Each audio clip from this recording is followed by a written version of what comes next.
আলোর খুব ভোরে ঘুম ভেঙে গেছে। বাইরে ঝড়ো বাতাস, সেই সাথে বৃষ্টি হচ্ছে। ঘুম কাতুরে চোখে সে জানলায় চোখ রাখলো। তারপর উঠে তার ব্যালকনিতে দাঁড়িয়ে কিছুক্ষণ বৃষ্টি দেখলো। আর তখনই তার মনে হলো এখনই ছাদে যেতে হবে। সবাই ঘুমিয়েছে, এই সুযোগ। সে তৎক্ষণাৎ 2 কাপ চা বানিয়ে ছাতা আর ফোন নিয়ে ছাদে চলে গেল। বাইরে তখনও প্রায় অন্ধকার। সেটা ভোরবেলায় বলে নাকি ঝড় বৃষ্টির কারণে বোঝা গেল না। অন্ধকারই ভালো, সে তো এমনটাই চাইছিল। সে চায়ের কাপ সহ ট্রেটা বাগান বিলাস গাছ আর আম গাছের নিচে রেখে কিছু ছবি তুলল। তারপর চলে গেল রেলিং এর কাছে। সেখানে পেয়ারা গাছের নিচে চা রেখে 2টো ছবি তোলার পরপরই পেছন থেকে কেউ ভরাট গলায় বলল, এই ঝড় বৃষ্টির মধ্যে ছাদে কি করছো? আলো চমকে ওঠে। তার হাত থেকে ফোনটা প্রায় পড়েই যাচ্ছিল।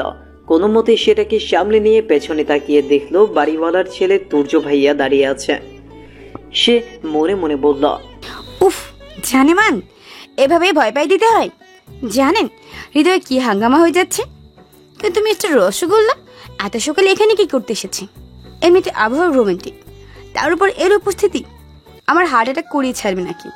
এর কথা ভেবে ভেবে অলরেডি দিন রাতের হদিশ থাকছে না।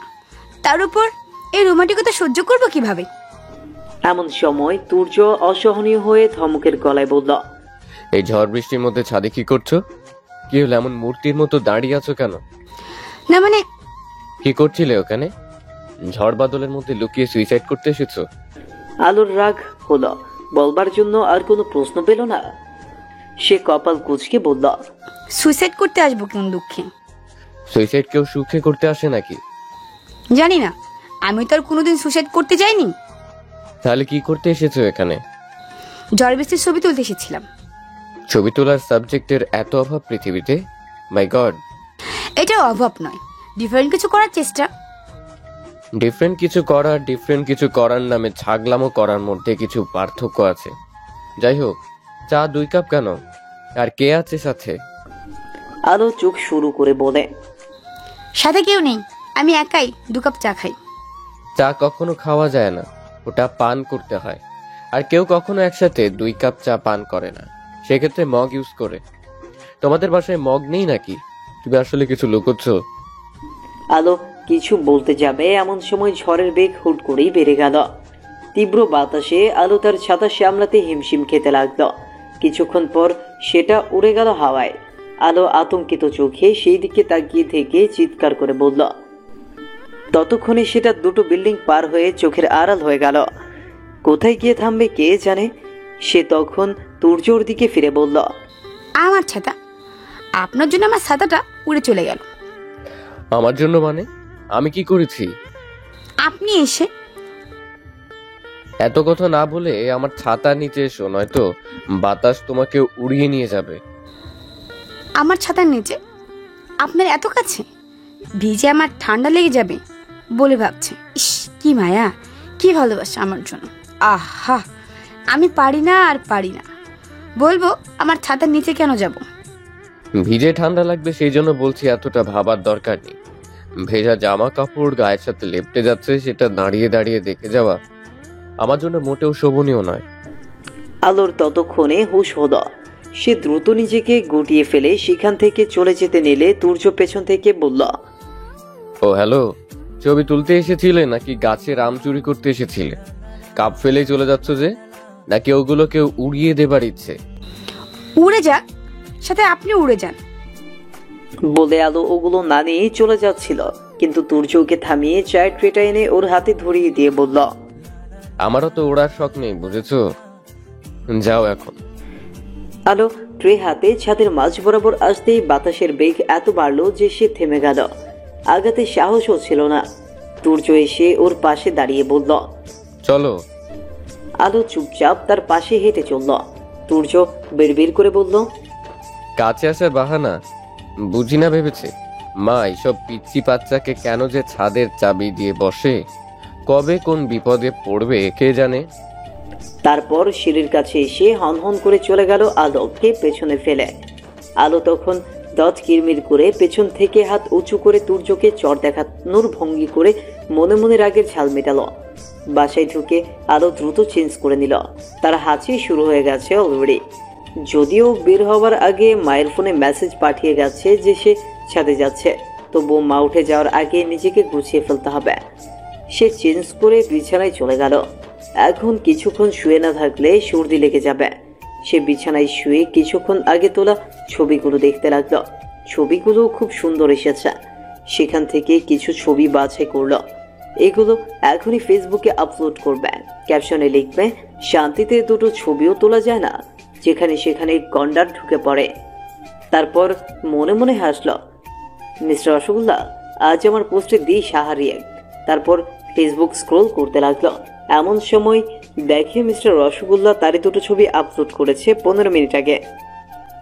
একটু আগে ছাদে যখন তার ছাতা উড়ে যাচ্ছিল আর সে সেটাকে ধরার ব্যর্থ চেষ্টা করছিল, সেই সময় তোলা। ওর চেহারা অবশ্য দেখা যাচ্ছে না ভালো করে। ছবির ক্যাপশনে লিখেছে, হালকা বাতাসে কন্যা উড়েছে আকাশে। পোস্ট হাহার রিয়েক্টের বন্যায় ভেসে যাচ্ছে। মান সম্মানের তেঁতুলের চাটনি করে দিল একেবারে। এইভাবে লুকিয়ে মেয়েদের ছবি তোলা অন্যায়, সেটা কি জানে না? আর ছবিগুলো তাকে না দিয়ে এইভাবে পোস্ট করার মানে বাকি। তারপর হুট করেই মনে পড়ল, ভাইয়া এই পোস্ট দেখলে কি করবে? অলরেডি একবার এসব নিয়ে মার খেয়েছে, আর আজ যদি এই ছবি দেখে, শেষ। আলো আজ শেষ। বিকেলের মধ্যেই তার দাফন কার্য শেষ হয়ে যাবে বলে মনে হচ্ছে। তুর্য আলোর ফেসবুক ফ্রেন্ড লিস্টে আছে। সে আলোর সকল পোস্টেই অতি নিষ্ঠার সাথে হাহার রিয়েক্ট দেয়। সে যে ধরনের পোস্টে হোক। আলো একদিন রাগ করে তুর্যর আইডিতে ঢুকে তার প্রায় শখানিক পোস্টেই অ্যাংরি রিয়েক্ট দিয়ে এসেছিল। সেটা দেখে ব্যাটা বদ সবগুলো রিয়েক্টের নোটিফিকেশন স্ক্রিনশট নিয়ে স্ট্যাটাস দিয়েছে আর ক্যাপশন লিখেছে। সেটা দেখে রাগের আলোর গা জ্বলে গেছে। তাদের মিউচুয়াল কিছু ফ্রেন্ড আছে, তারা এই নিয়ে হাসাহাসি করে অস্থির। কি সব কমেন্ট! উফ, কি অপমান, কি অপমান! তার চেয়েও ভয়ঙ্কর কথা ভাইয়ার ফ্রেন্ড লিস্টে আছে, আর ওইটা দেখলে মেরে পিঠে ভেঙে ফেলবে। বড় হয়েছে তো কি হয়েছে, কিছু হলেই মারে। তার চিৎকার করে কান্না করতে মনে চাচ্ছিল। এর আধ ঘন্টা পর ভাইয়া এসে চোখের সামনে সেই স্ট্যাটাস ধরে বলেছিল, কি এগুলো? আলো ঢোক গিলে বলেছিল, তুর্য ভাইয়া আমার সব পোস্টে হাহা রিয়েক্ট দেয়, এজন্য রাগ করে এটা করেছি। তুই তো হাহা রিয়েক্ট দেওয়ার মতো স্ট্যাটাস দিছিস। ও হাহা রিয়েক্ট দিবে না তো কি দিবি? আলোর ইচ্ছে হয়েছিল বলে, আমি স্ট্যাটাস যেমনই দেই, ওকে লাভ রিয়েক্ট দিতে হবে, কেন হাহা দিবে? কিন্তু বলতে পারেনি। ভীষণ আফসোস হয়েছিল। ওর ভাইয়া তখন ওর চুলের বেনি টেনে ধরে বলেছিল, তোদের মধ্যে অন্য কিছু চলছে কিনা সোজা সাপটা বল, নয়তো তোর চুল ছিঁড়ে ছাগলের লেজ বানিয়ে দিব এক্ষুনি। আলো চিৎকার করতে করতে বলেছিল, মারিস না ভাইয়া, মারিস না, আমাদের মধ্যে কিছু নেই, সত্যি বলছি কিছু নেই। ফেসবুকে আবার উল্টাপাল্টা কিছু দেখলে মেরে হাত পা ভেঙে হাসপাতালে ভর্তি করে দিবে বলে শাসিয়ে আলিফ চলে গিয়েছিল। এরপর থেকে আলো সাবধানে চলে, কিন্তু মনকে কি করে সাবধানে রাখবে সে? তার উপর আজকের এই ঘটনা। এখন সে ভাইয়ার হাতে মার খেতে খেতে কষ্ট করে মরবে, নাকি নিজেই আরাম করে সুইসাইড করবে বুঝতে পারছে না। মার খেতে অনেক ব্যথা লাগে, এর চেয়ে সুইসাইডই ভালো। এসব ভাবতে ভাবতে সে যখন প্রায় পাগল, সেই মুহূর্তে মনে পড়ল ভাইয়া তো বাসায় নেই। 2 দিনের জন্য বড় মামার বাসায় গেছে। উফ, বাঁচা গেল মায়ের থেকে। এর মধ্যে ওই অসভ্য তুর্যটাকে ধরতে হবে। সেই তুর্যর মেসেঞ্জারে নক দিল। হাই। তুর্য সেটার রিপ্লাই দিল। স্ট্যাটাস বা ক্যাপশন কোনোটাই চেঞ্জ হবে না। আলোর মেজাজ খারাপ হলো। এই ছেলে এত চালাক কেন? তার ইচ্ছে হলো আই লাভ ইউ লিখে অভদ্রটার মাথা নষ্ট করে দিতে, কিন্তু পরে দেখা যাবে এটাও স্ক্রিনশট দিয়ে শেয়ার করে দিয়েছে। তাই নম্র হয়ে, চেঞ্জ করার কোনো দরকার নেই, ডিলিট করে দিলেই হবে। ভাই দেখলে আমাকে খুব মারবে, প্লিজ। তুমি মার খেলে আমার কি? আমি আমার টাইমলাইনে কি শেয়ার করব আর কি ডিলিট করব সেটা তোমার কাছ থেকে শুনতে হবে। আমি মার খেলে আপনার কিছু না, কিন্তু এমন কিউট একটা মেয়ে আপনার জন্য মার খাবে, সেটা নিশ্চয়ই ভালো দেখাবে না? কিউট তুমি? সামান্য বাতাস এলেই তো উড়ে যাও। আমি কিন্তু আন্টিকে বলে দিব অনুমতি ছাড়া আপনি আমার ছবি তুলেছেন, আবার সেটা ফেসবুকেও শেয়ার করেছেন। বলে দাও, আমিও বলবো। সকাল সকাল তুমি ছাদে গিয়েছিলে আম চুরি করতে, আমি সেটা দেখে ফেলেছি বলে তুমি এসব বলছো। আঙ্কেল আন্টি অনেক ভালো, তারা আপনার কথা বিশ্বাস করবে না। তারা তাদের ছেলের কথা বিশ্বাস না করে তোমার কথা শুনবে? এরকম প্লাস্টিকের মগজ নিয়ে ঘুমাও কিভাবে? এই কোন ক্লাসে যেন পড়ো তুমি? 9-এ? আলো দুটো অ্যাংরি ইমোজি দিয়ে চলে যায়। এরপর সারাদিন তার আতঙ্কে কাটলো। এই বুঝি ভাইয়া ফোন করে বকা শুরু করলো, কিন্তু কি এক কারণেই সেটা হলো না। রাতে মাকে দেখলো রান্নাঘরে ভীষণ ব্যস্ত, অনেক খাবারের আয়োজন চলছে। জিজ্ঞেস করলে বলল, কাল বাসায় গেস্ট আসবে, অনেক কাজ, এখন একটু গুছিয়ে না রাখলে কাল পারবো না। কে আসবে? আরে তোর বড় মামা মামিকে নিয়ে আসবে। ও আসুক, অনেকদিন হলো ওদের দেখি না। পরদিন সকাল থেকে বাসা ভর্তি হয়ে গেল মেহমান দিয়ে। শুধু বড় মামা মামি না, ছোট মামা, বড় চাচু আর বড় চাচুর মেয়ে আদিবা আপু এসেছে। মা রান্না নিয়ে ভীষণ ব্যস্ত, বড় মামি তাকে সাহায্য করছে। আদিবা আপু আজ আলোর বিশেষ যত্ন নিচ্ছে, সেই সাথে রান্নাঘরেও যাচ্ছে। দুপুরের আগেই সবাই দ্রুত গোসল করে ভালো কাপড় পরে তৈরি হয়ে গেছে। ব্যাপারটা কি আলো ঠিক বুঝে উঠতে পারছে না। সে আদিবাকে বলল, আপু কি হচ্ছে বলো তো? সবাই এমন সেজে আছে কেন? কারা যেন দাঁত খেতে আসবে, তুই জানিস না কিছু? না তো, আমাকে তো কেউ কিছু বলেনি। কোন আঙ্কেল আন্টি যেন আসবে, চাচুর নাকি পরিচিত। ও, এমন সময় আলোর মা এসে বলল, এই আদিবা, এই শাড়িটা আলোকে পরিয়ে দে তো মা। কি আশ্চর্য, আমি শাড়ি কেন পরবো? শাড়ি পরতে আবার আশ্চর্য হওয়ার কি আছে? অবশ্যই আছে। জেরে কাশো তো মা, কি হচ্ছে আসলে? কারা আসছে, কেন আসছে? এত অস্থির হচ্ছিস কেন? যারা আসছে তারা তোকে দেখতে আসবে। কোনো কথা না বলে যাও, তৈরি হয়ে নাও, ওরা যে কোনো মুহূর্তে চলে আসবে। তৈরি হয়ে নাও মানে কি? এত খুঁজছে হচ্ছে আর আমাকে কিছু জানালে না? আমরা সবাই জেনেছি, এটা যথেষ্ট। কথা না বাড়িয়ে যাও, রেডি হও। আর হ্যাঁ, আমাদের উপর ভরসা রাখো। তোর পছন্দের বাইরে আমরাও কিছু করব না। সবাই এই প্রস্তাবটা পছন্দ করেছে। বড়রা সবাই যেটাকে সমর্থন করে বরকতময় হয়, তাই চিন্তা করিস না, যা। আলো এরপর আর কিছু বলার সাহস পেল না, কিন্তু তার খুব রাগ হতে লাগলো। বুক ফেটে কান্না আসতে লাগলো। মিস্টার রসগোল্লাকে নিয়ে সে মনে মনে কত স্বপ্ন আঁকতে শুরু করেছিল, সেই সব স্বপ্নই ঝরে যাবে। তুর্যর কথা কাউকে বলবে সেই উপায়ও তো নেই, কারণ তুর্য তো তাকে পছন্দই করে না। সবসময় কেমন উল্টো কথা বলে বোঝায়, অথচ তুর্য তার প্রথম ভালো লাগা। আদিবা আলোকে শাড়ি পরিয়ে সুন্দর করে সাজিয়ে দিল, আয়নার সামনে বসিয়ে বলল, আলো তাকিয়ে দেখ একবার, তোকে কি মিষ্টি লাগছে। আলো প্রচন্ড অনিচ্ছা একবার তাকে চোখ নামিয়ে নিল। তাকে আসলে খুব সুন্দর লাগছে। আরে অত স্যাড হচ্ছিস কেন? চাচি কি বললো শুনলি না? তোর পছন্দ না হলে কোনো কিছুই হবে না। তবে শুনেছি ছেলে নাকি খুব ভালো। ভালো ছেলেদের অত রূপ থাকা লাগে না, রূপের সাথে অ্যাডজাস্ট করে নেওয়া যায়। তবু তোর পছন্দ না হলে আমি এই প্রপোজাল ঘেটে দেব, চিন্তা করিস না। আদিবা আর আলোর কথার মাঝেই গেস্টরা সব চলে এলো। খাওয়া দাওয়ার পর পাত্র পাত্রী দেখা হবে।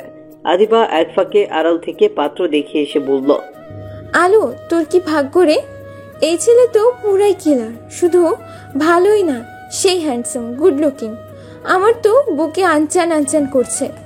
তুই মানা করে দিস আলো, এই ছেলেকে আমি বিয়ে করে ফেলি। তাহলে এজাজ ভাই কি হবে? কি আর হবে, ব্রেকআপ হবে। এক বয়ফ্রেন্ড আর কত পালবো, টেস্ট নষ্ট হয়ে যায়। পর মুহূর্তে কাঁদো কাঁদো হয়ে পড়ল। না, সম্ভব না। ওই পাগলটা আমাকে অনেক ভালোবাসে রে, কিন্তু এই ছেলেটাও তো চোখের ফেভিকলের মতো চিপকায় গেছে। কি করি এখন? হায় রে আমার ভোলা ভালা অবলা মন। আলো হতাশ গলায় আদিবাকে বলল, তুমি যে কি সব বলো না আপু, আমাদের বাড়িওয়ালা আন্টির ছেলেকে দেখলে বুঝতে হ্যান্ডসাম কাকে বলে। বাড়িওয়ালা আন্টির হ্যান্ডসাম ছেলে মানে? মানে আন্টির ছেলেকে দেখতে অনেক ভালো। এই তুই কি আন্টির ছেলের প্রেমে পড়েছিস? আর এই জন্যই মুখ এমন ভোতা করে বসে আছিস, পাত্র দেখতে চাচ্ছিস না? একটু ঝেড়ে কাশ তো। দূর, কি বলো এসব? দেখতে ভালো হলেই প্রেমে পড়তে হবে নাকি? সত্যি করে বল আলো, এখনো সময় আছে। তেমন কিছু হলে আমি বাসার সবাইকে বলে ম্যানেজ করব। বললাম তো তেমন কিছু নেই। আদিবা এরপর আর কিচ্ছু বলল না, তবে সন্দেহান চোখে তাকিয়ে রইল আলোর দিকে। গেস্টরা এসেছে প্রায় ঘন্টাখানিক হয়ে গেছে। কিন্তু তারা কেউই এখন আলোকে দেখতে ভেতরে আসেনি। খাওয়ার পর আলোকে ড্রয়িং রুমে ডাকা হয়, আদিবাওকে নিয়ে আসে। এমন সময় কেউ একজন বলল, বাহ, আজকে মিষ্টি লাগছে আলোকে, আগে তো কখনো শাড়ি পরা দেখিনি। কথা শুনে আলোর কেমন সন্দেহ হলো। গলাটা পরিচিত। সে চোখ তুলে তাকিয়ে দেখে সামনে বাড়িওয়ালা আন্টি বসা। সে টাসকে খেয়ে চোখ বড় বড় করে ফেলল। আর আন্টির পাশেই তুর্য ভাইয়া বসা। এমন সময় আদিবা আলোর কানে কানে বলল, কি রে, এ নাকি তোর সেই বাড়িওয়ালার আন্টির ছেলে?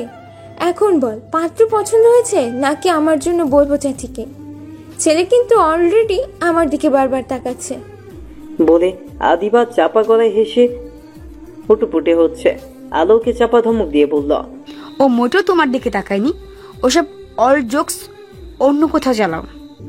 ও, এখন সে ও হয়ে গেল? একটু আগে এত মিথ্যে বলি কেন তাহলে? উফ, ওসব পরে বলো তো আপু, এখন ওকে একটু দেখতে দাও। পিস কালারের পাঞ্জাবিটাতে কি কিউট লাগছে, মাগো দিলে বড় জ্বালারে পাঞ্জাবিওয়ালা। একটু পরেই আলোকে বাড়িওয়ালা আন্টি আংটি পরিয়ে দিলেন, আর তুর্যকে আংটি পরিয়ে দিলেন আলোর বড় চাচ্চু। আলোর মনে কি যে আনন্দ হচ্ছে। স্বপ্ন এইভাবেও সত্যি হয়। আংটি পরানো হয়ে গেলে বিয়ের দিন তারিখ ঠিক করতে বসলো সবাই। আদিবা তখন আলো আর তুর্যকে ভেতরের রুমে নিয়ে যায়। আদিবা তুর্যকে উদ্দেশ্য করে বলে, কতদিন ধরে চলছে আপনাদের এইসব? এসব কোন সব? এই যে যার কারণে আজকের এত আয়োজন। আমার কি চলবে? আমি তো এসব জানিও না। বিয়ের বয়স হয়েছে, বাবা মা ধরে নিয়ে এসেছে, তাদের নাকি আলোকে খুব পছন্দ। তুর্যর কথা শুনে আলোর চেহারার সবটুকু আলো নিভে গেল। আদিবা অবাক হয়ে বলল, আর আপনার? আমি তো কখনো আলোকে ওভাবে ভালো করে দেখিনি। আদিবা আর আলো দুজনের মুখই অন্ধকার হয়ে গেল। আদিবা ওদের কথা বলার জন্য স্পেস দিয়ে চলে গেল। আলো চুপ করে বসে রইল। কথা বলার মুড চলে গেছে তার। তুর্য তখন বলল, কই, তুমি তো দেখছি ভালোই আছো। মানে খারাপ থাকতে বলছো নাকি? কাল তো খুব কান্নাকাটি করলে ভাইয়া মারবে বলে, কিন্তু তেমন কিছু তো দেখছি না, তাই বললাম। ভাই কিছু বলেনি? ও আচ্ছা, কিছু বলবে তুমি? কি বিষয়ে বলবো? বাহ, ডেকে এনে বলছো, কি বিষয়ে বলবো? আমি তো ডেকে আনি, আদিবা আপু এনেছে। তাহলে আদিবা আপু কিছু না বলেই চলে গেল যে? তাকে কি জিজ্ঞেস করুন, ডাকবো আপুকে? না থাক, পরে শুনলেও চলবে। আমি কি তাহলে চলে যাব? আলো অন্যদিকে মুখ ঘুরিয়ে বলল, যান, মানা করছে কি? আহা, কি কপাল আমার। হবু জামের সাথে প্রথমবার একান্তে কথা বলার সুযোগ হলো, আর তার কথা বলার ঢংটা দেখো। একটাবার থাকতেও বলছে না। আপনার তো আমাকে পছন্দ নয়, থেকে কি করবেন? এই ছেলেটা এমন কেন? পছন্দ নয় এমন কিছু কি বলেছি? আলো তুর্যর দিকে তাকিয়ে রইল, কিছু বলল না। হয়তো বোঝার চেষ্টা করছে। ঠিক আছে, যাই তাহলে। বলে উঠতে উঠতে তুর্য বলল, রাতে ফোন করবে, নয়তো ভাইয়াকে বলে আবার মার খাওয়ানোর ব্যবস্থা করতে হবে। আলো করুণ মুখে তুর্যর দিকে তাকিয়ে থেকে ভাবল, নিজের হবু বউয়ের সাথে কথা বলতে চায়, সেটা এমন হুমকি থামকি দিয়ে বলতে হবে? সে তো কথা বলতেই চায়। তুর্যরা সবাই চলে যাবার পর আদিবা একটা বক্স নিয়ে হন করে আলোর ঘরে এসে বলল, তুর্য, এটা তোকে দিয়ে গেছে, খুলে দেখ তো কি গেছে। আলো আদিবার হাতের দিকে অবাক হয়ে তাকিয়ে দেখে বেশ বড় একটা বক্স। সেই বক্সটা হাতে নিয়ে বলল, এই তো যাবার সময়, তাড়াতাড়ি খোল না, দেখবো তো। আলো বক্সটা হাতে নিয়ে খুলল। ভেতরের পাশাপাশি আবার দুটো বক্স। আলো একটা খোলে, এটা কখন দিল? দেখলো ভেতরে চা পাতা, গুঁড়ো দুধ, কফি আর সাথে দুটো কাপল চায়ের কাপ, যেটা পাশে পাশে রাখলে হার্ট শেপ হয়। এগুলো দেখে দুজনের মুখ থেকে মনের অজান্তে বেরিয়ে এলো, ওয়াও। একটা চিরকুট পেল, সেখানে লেখা, 2 কাপ চা এনে একা পান করো কেন? তুর্য তো আর অনেক দূরে থাকে না, ডাকলে কি হয়? আদিবা চোখ বড় বড় করে বলল, আলো, এই ছেলে তো মারাত্মক লেভেলের কিউট রে। তারপর আর চোখে আলোর দিকে তাকিয়ে দেখি তার চোখে মুখে মিষ্টি লালচে আভা মাখামাখি করছে। নতুন নতুন প্রেম করলে যেমন হয়, লজ্জা লজ্জা ভাব, তীব্র ভালো লাগায় আকাশে বাতাসে পাহাড়ে জঙ্গলে উড়ে উড়ে ঘুরে বেরিয়ে স্বপ্ন দেখা টাইপ। ইস, কি মিষ্টি লাগছে ওকে দেখতে, একেবারেই হিংসে লাগার মতো। এই সুখ যেন আজীবন ওর চোখে মুখে লেপ্টে থাকে। তারপর মুচকে হেসে বলল, আর কি আছে দেখ। অন্য বক্সটা থেকে এরপর হলুদ আর মেরুন রঙের 2টা ছাতা, একগুচ্ছ দোলন চাপা, 4টা আম আর একটা খাম পেল। ছাতা দুটোর ওপর ট্যাগ লাগানো। হলুদ ছাতার ট্যাগে লেখা বৃষ্টির ছাতা আর মেরুনটায় লেখা রোদের ছাতা। আলো মৃদু সুরে বলল, হাউ সুইট। ছাতা, এ আবার কেমন ধরনের গিফট? তুমি বুঝবে না আপু। ও বাবা, এখানে আবার বোঝাবুঝির ব্যাপার স্যাপারও আছে। তোদের তো সুবিধে লাগছে না। অসুবিধার কিছু নেই আপু, আমি নিজেও আসলে কিছু বুঝতে পারছি না, তুমি কি বুঝবে? বোঝাবুঝি বাদ দে, আগে খামটা খুলে দেখি কি আছে ওতে। খাম তোমার সামনে খুলবো কেন? তুমি যাও না। যাবো কেন? খাম তো আমার সামনেই খুলতে হবে, আমি না দেখে তো ছাড়বো না। খোল। আপু এমন মায়া মায়া মুখ করে কোনো লাভ নেই, খোল, নয়তো দেখবি কি করবো। আপু সবসময় তুমি এমন করো, শুধু বড় হয়েছে বলে যা খুশি করে গেলে। নাও তুমিই খোলো। তোরটা তুই খোল, আমি খুললে পরে আফসোস করবি আর আমাকে গালাগাল করবি, তা হবে না। খোল। আলো খামটা খুলল। ভেতর থেকে ভাঁজ করা একটা নীল কাগজ আর বেশ কিছু ছবি বের হয়ে এলো। আরে এ তো সব তারই ছবি। দুজন মিলে হুমড়ি খেয়ে ছবিগুলো দেখতে লাগলো। সবগুলো ছবি ছাদ থেকে লুকিয়ে তোলা। গতকাল সকালেও যখন বৃষ্টির মধ্যে চায়ের ছবি তুলছিল সেই ছবিও আছে। তার মানে রসগোল্লাটা ওখানে অনেক আগেই সেই ছবি তুলছিল লুকিয়ে থেকে, আর এমন ভাব করলো যেন মাত্র এসেছে। কি বদলো, একটা ছবি পেল যেটাতে আলো গাছ থেকে আম পেড়ে খাচ্ছে। ইস, এই জন্যই তো বলছিল আমি চুরি করতে এসেছি কিনা। ছি ছি, সে ধরা পড়ে বসে আছে সেটা তো জানি না। আদিবা তখন বলল, এই ছেলে তো আস্ত একটা চোর রে, লুকিয়ে লুকিয়ে সারাক্ষণ তোর ছবি তোলে। এ পুরাই তোর প্রেমে লাট্টু হয়ে আছে। তোদের ব্যাপারটা আমি সেটা কিছুই বুঝতে পারছি না। তুই ওর প্রেমে পড়েছিস নাকি ও তোর প্রেমে ডুবে আছে, নাকি দুজন দুজনের সাথে প্রেম করছিস আর আমাদের চোখে ঠুলি পরিয়ে বোকা বানাচ্ছিস। আবার বলছিস কেউ কিছু জানিস না, ওদিকে বিয়ে ঠিক হচ্ছে। আমি তো কিছুই বুঝতে পারছি না, পুরো ব্যাং হয়ে গেলাম। তুমি ব্যাং আর আমি ব্যাঙ্গে ছুঁয়ে আছি আপু, শুধু অংশটুকু বাদে, সেটা হলো একে দেখলেই আমার মনের মধ্যে লালা লালা শুরু হয়ে যায়। আমার মাথাটার খারাপ করিস না, তোরা তোদের ব্যাপার নিয়ে যা খুশি কর। এখন জলদি ওইটা খোল। ওইটা কোনটা? নীল কাগজটা, ওটা তো চিঠি মনে হচ্ছে। I think love letter. তাড়াতাড়ি খোল, লুকিয়ে লাভ নেই। আপু প্লিজ, এটা অন্তত ছেড়ে দাও। নো, বের কর। হে আল্লাহ, আমি কি কেন এবারে ছোট মেয়ে করলাম? সারাক্ষণ শুধু ফায়দা নেয়। এত বড় অপবাদ। আচ্ছা যা, দেখলাম না বলে আদিবা উঠে চলে গেল। আর যেতে যেতে বলল, দরজা বন্ধ করে পড়, নয়তো আমি আবার এসে পড়বো, তখন কোনো মানা শুনবো না বলে দিলাম। আদিবা বের হতেই আলো দ্রুত দরজা বন্ধ করে দিয়ে কাগজটা খুলল। গোটা গোটা অক্ষরে তুর্য লিখেছে, এই যে আমচোর, ছবি দেখে কি বুঝলে? নিশ্চয়ই ভাবছো আমি তোমার প্রেমে পড়েছি। ওসব পুতু পুতু টিনেজ টাইপ দিবা স্বপ্ন দেখা বন্ধ করো। তুমি যে আমার মায়ের থেকে হাতে পায়ে ধরে চাবি নিয়ে ছাদে গিয়ে কি কি সব কাণ্ড করে বেড়াও, তার প্রমাণ দেখাতেই এগুলো করা। এটা দেখে মা বলেছে এরপর আম খেতে চাইলে যেন বলে খাও, এভাবে চুরি করার দরকার নেই। তাই আম পাঠালাম, নেহাতি ভদ্র ছেলে বলে ছাতা পাঠালাম। আর হ্যাঁ, তুমি যে রোজ ছাদে উঠে আমাকে দেখার অপেক্ষা করো, 1 কাপ চা বেশি করে কেন আনো, সেটা আমি প্রথম দিন থেকেই বুঝতে পেরেছি। আমার সাথে প্রেম করতে হলে তোমাকে অনেক স্মার্ট হতে হবে বেবি। বিদায়। আলো রাগে চিরবিরিয়ে উঠল। ইচ্ছে হলো ওর মাথার ঝুঁটি ধরে ঝাঁকিয়ে দিয়ে আসে। ওপরেই তো থাকে, যাবে নাকি একবার? হাতের আংটিটার দিকে তাকিয়ে ভাবল, এখন তো যেতেই পারে। আফটার অল লিগ্যাল পারমিশন আছে। না থাক, এবারের মতো মাফ করে দিলাম। তারপর উঠে চেঞ্জ করে ফ্রেশ হয়ে নিল। আজ আর তার ছাদে যাওয়া হবে না। ওয়েট, এখন থেকে ছাদটা তো তারও। এতক্ষণে একটা ভালো কিছু পাওয়া গেল। না, বিয়ে আসলে এতটা খারাপ কিছু না। রাতে খাওয়ার পর আলোর ঘরে দরজা বন্ধ করে পায়চারি করতে লাগলো। তুর্য ওকে ফোন করতে বলেছিল, করবে? না করলে তো ভাইকে বলে দিবে বলেছে। কেন? তুর্য নিজে ফোন দিতে পারে না? দিব না আমি ফোন, ভাইকে বলে দিব আসছে। ঘরের কথা পরকে বলে নাকি কেউ? আচ্ছা, এমনও তো হতে পারে ওটা আসলে জাস্ট ভয় দেখাতে বলেছে।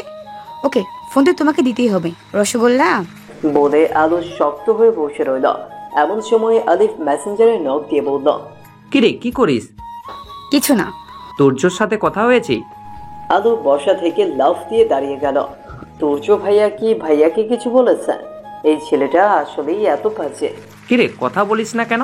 দেখ হুট করেই সব হয়ে গেল, এখন কথা না বললে সম্পর্ক আগাবে কিভাবে? ফোন দিস ওকে।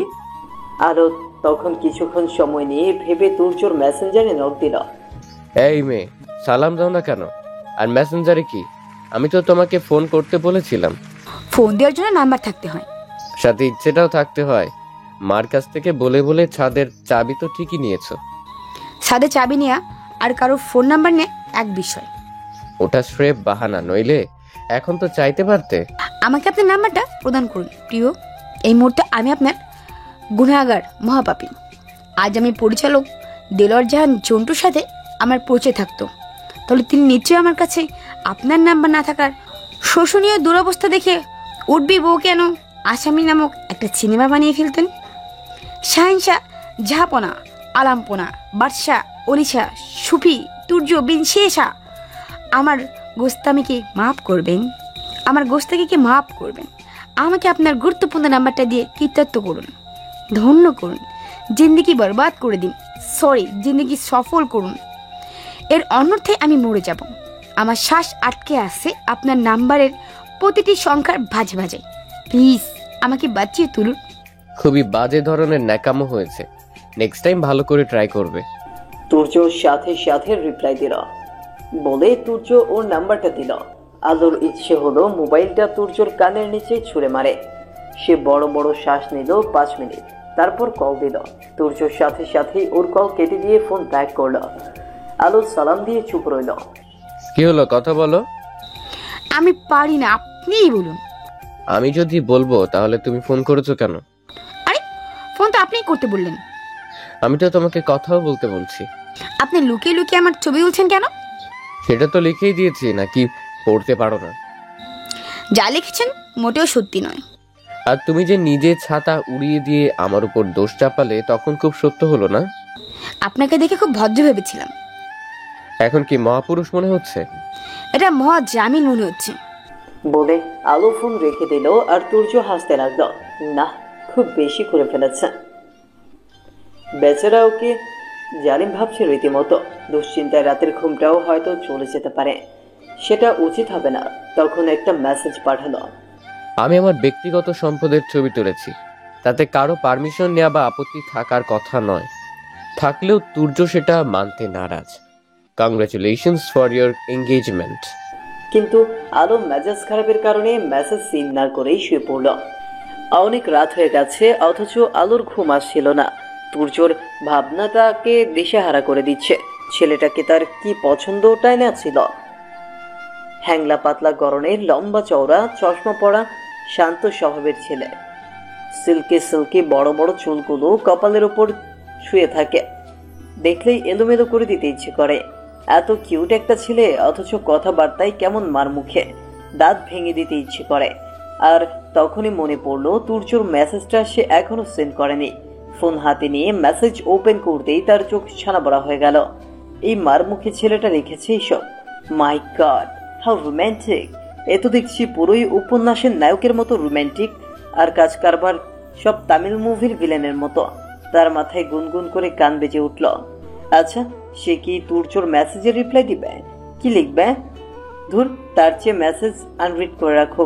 বেটা হো জ্বালিয়েছে, একটু তো তার চলা উচিত। আলো আর তুর্যর বিয়ের ডেট ফাইনাল হয়ে গেছে।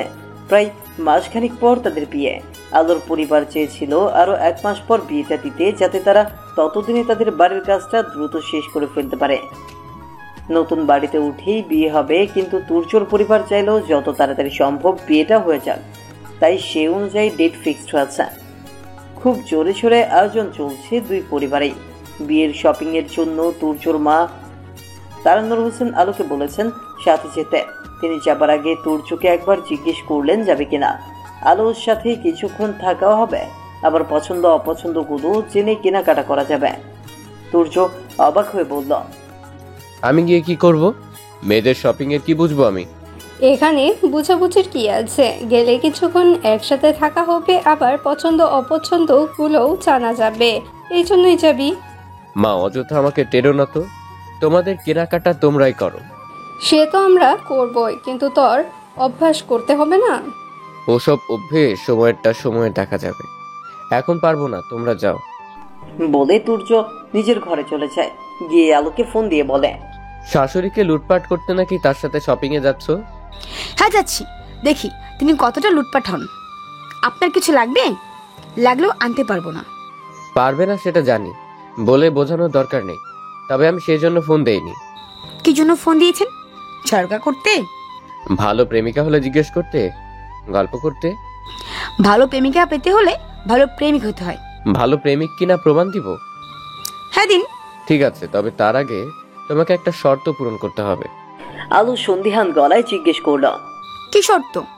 শপিং এ যাবার আগে মাকে ফোন দিয়ে বলবে আমাকে ছাড়া শপিং এ যাবে না তুমি। আলো আজ শোয়া থেকে উঠে সোজা হয়ে প্রায় চিৎকার করে বলল, কি? আমি কেন ওটা বলতে যাব? আমার শর্ত, তাই বলবে। অসম্ভব। আন্টিকে এসব কি করে বলবো আমি? তিনি আমাকে বেহা ভাববে না। আন্টি তোমাকে কি ভাববে বা তুমি কি করে আন্টিকে বলবে, that's none of my business. মনে রেখো তোমার হাতে সময় খুব অল্প, আর আমাকে ছাড়া তোমার বিয়ের শপিং করা চলবে না। আলো কিছু বলতে যাবে তার আগেই তুর্য বেস্ট অফ লাক বলে ফোন কেটে দেয়। আলো মহা বিপদে পড়ে গেল। তুর্য এমন একটা শর্ত দিয়ে বসবে কে জানতো। বেটা হাড়ে হাড়ে বজ্জাত একটা। তার শপিং এ যাওয়ার ইচ্ছে তো আন্টিকে বললেই পারে, আমাকে ভেবে চেপে ধরার মানে কি? সে তুর্যকে আবার ফোন দিল। তুর্য ফোন ধরেই বলল, এত তাড়াতাড়ি পারমিশন নিয়ে ফেলেছো, ভেরি স্মার্ট। আমি কাউকে কিছু বলিনি, আপনাকে বলতে ফোন দিয়েছি। কি বলবে? আমার সাথে কথা বলার সারাক্ষণ এত বাহানা খোঁজো কেন?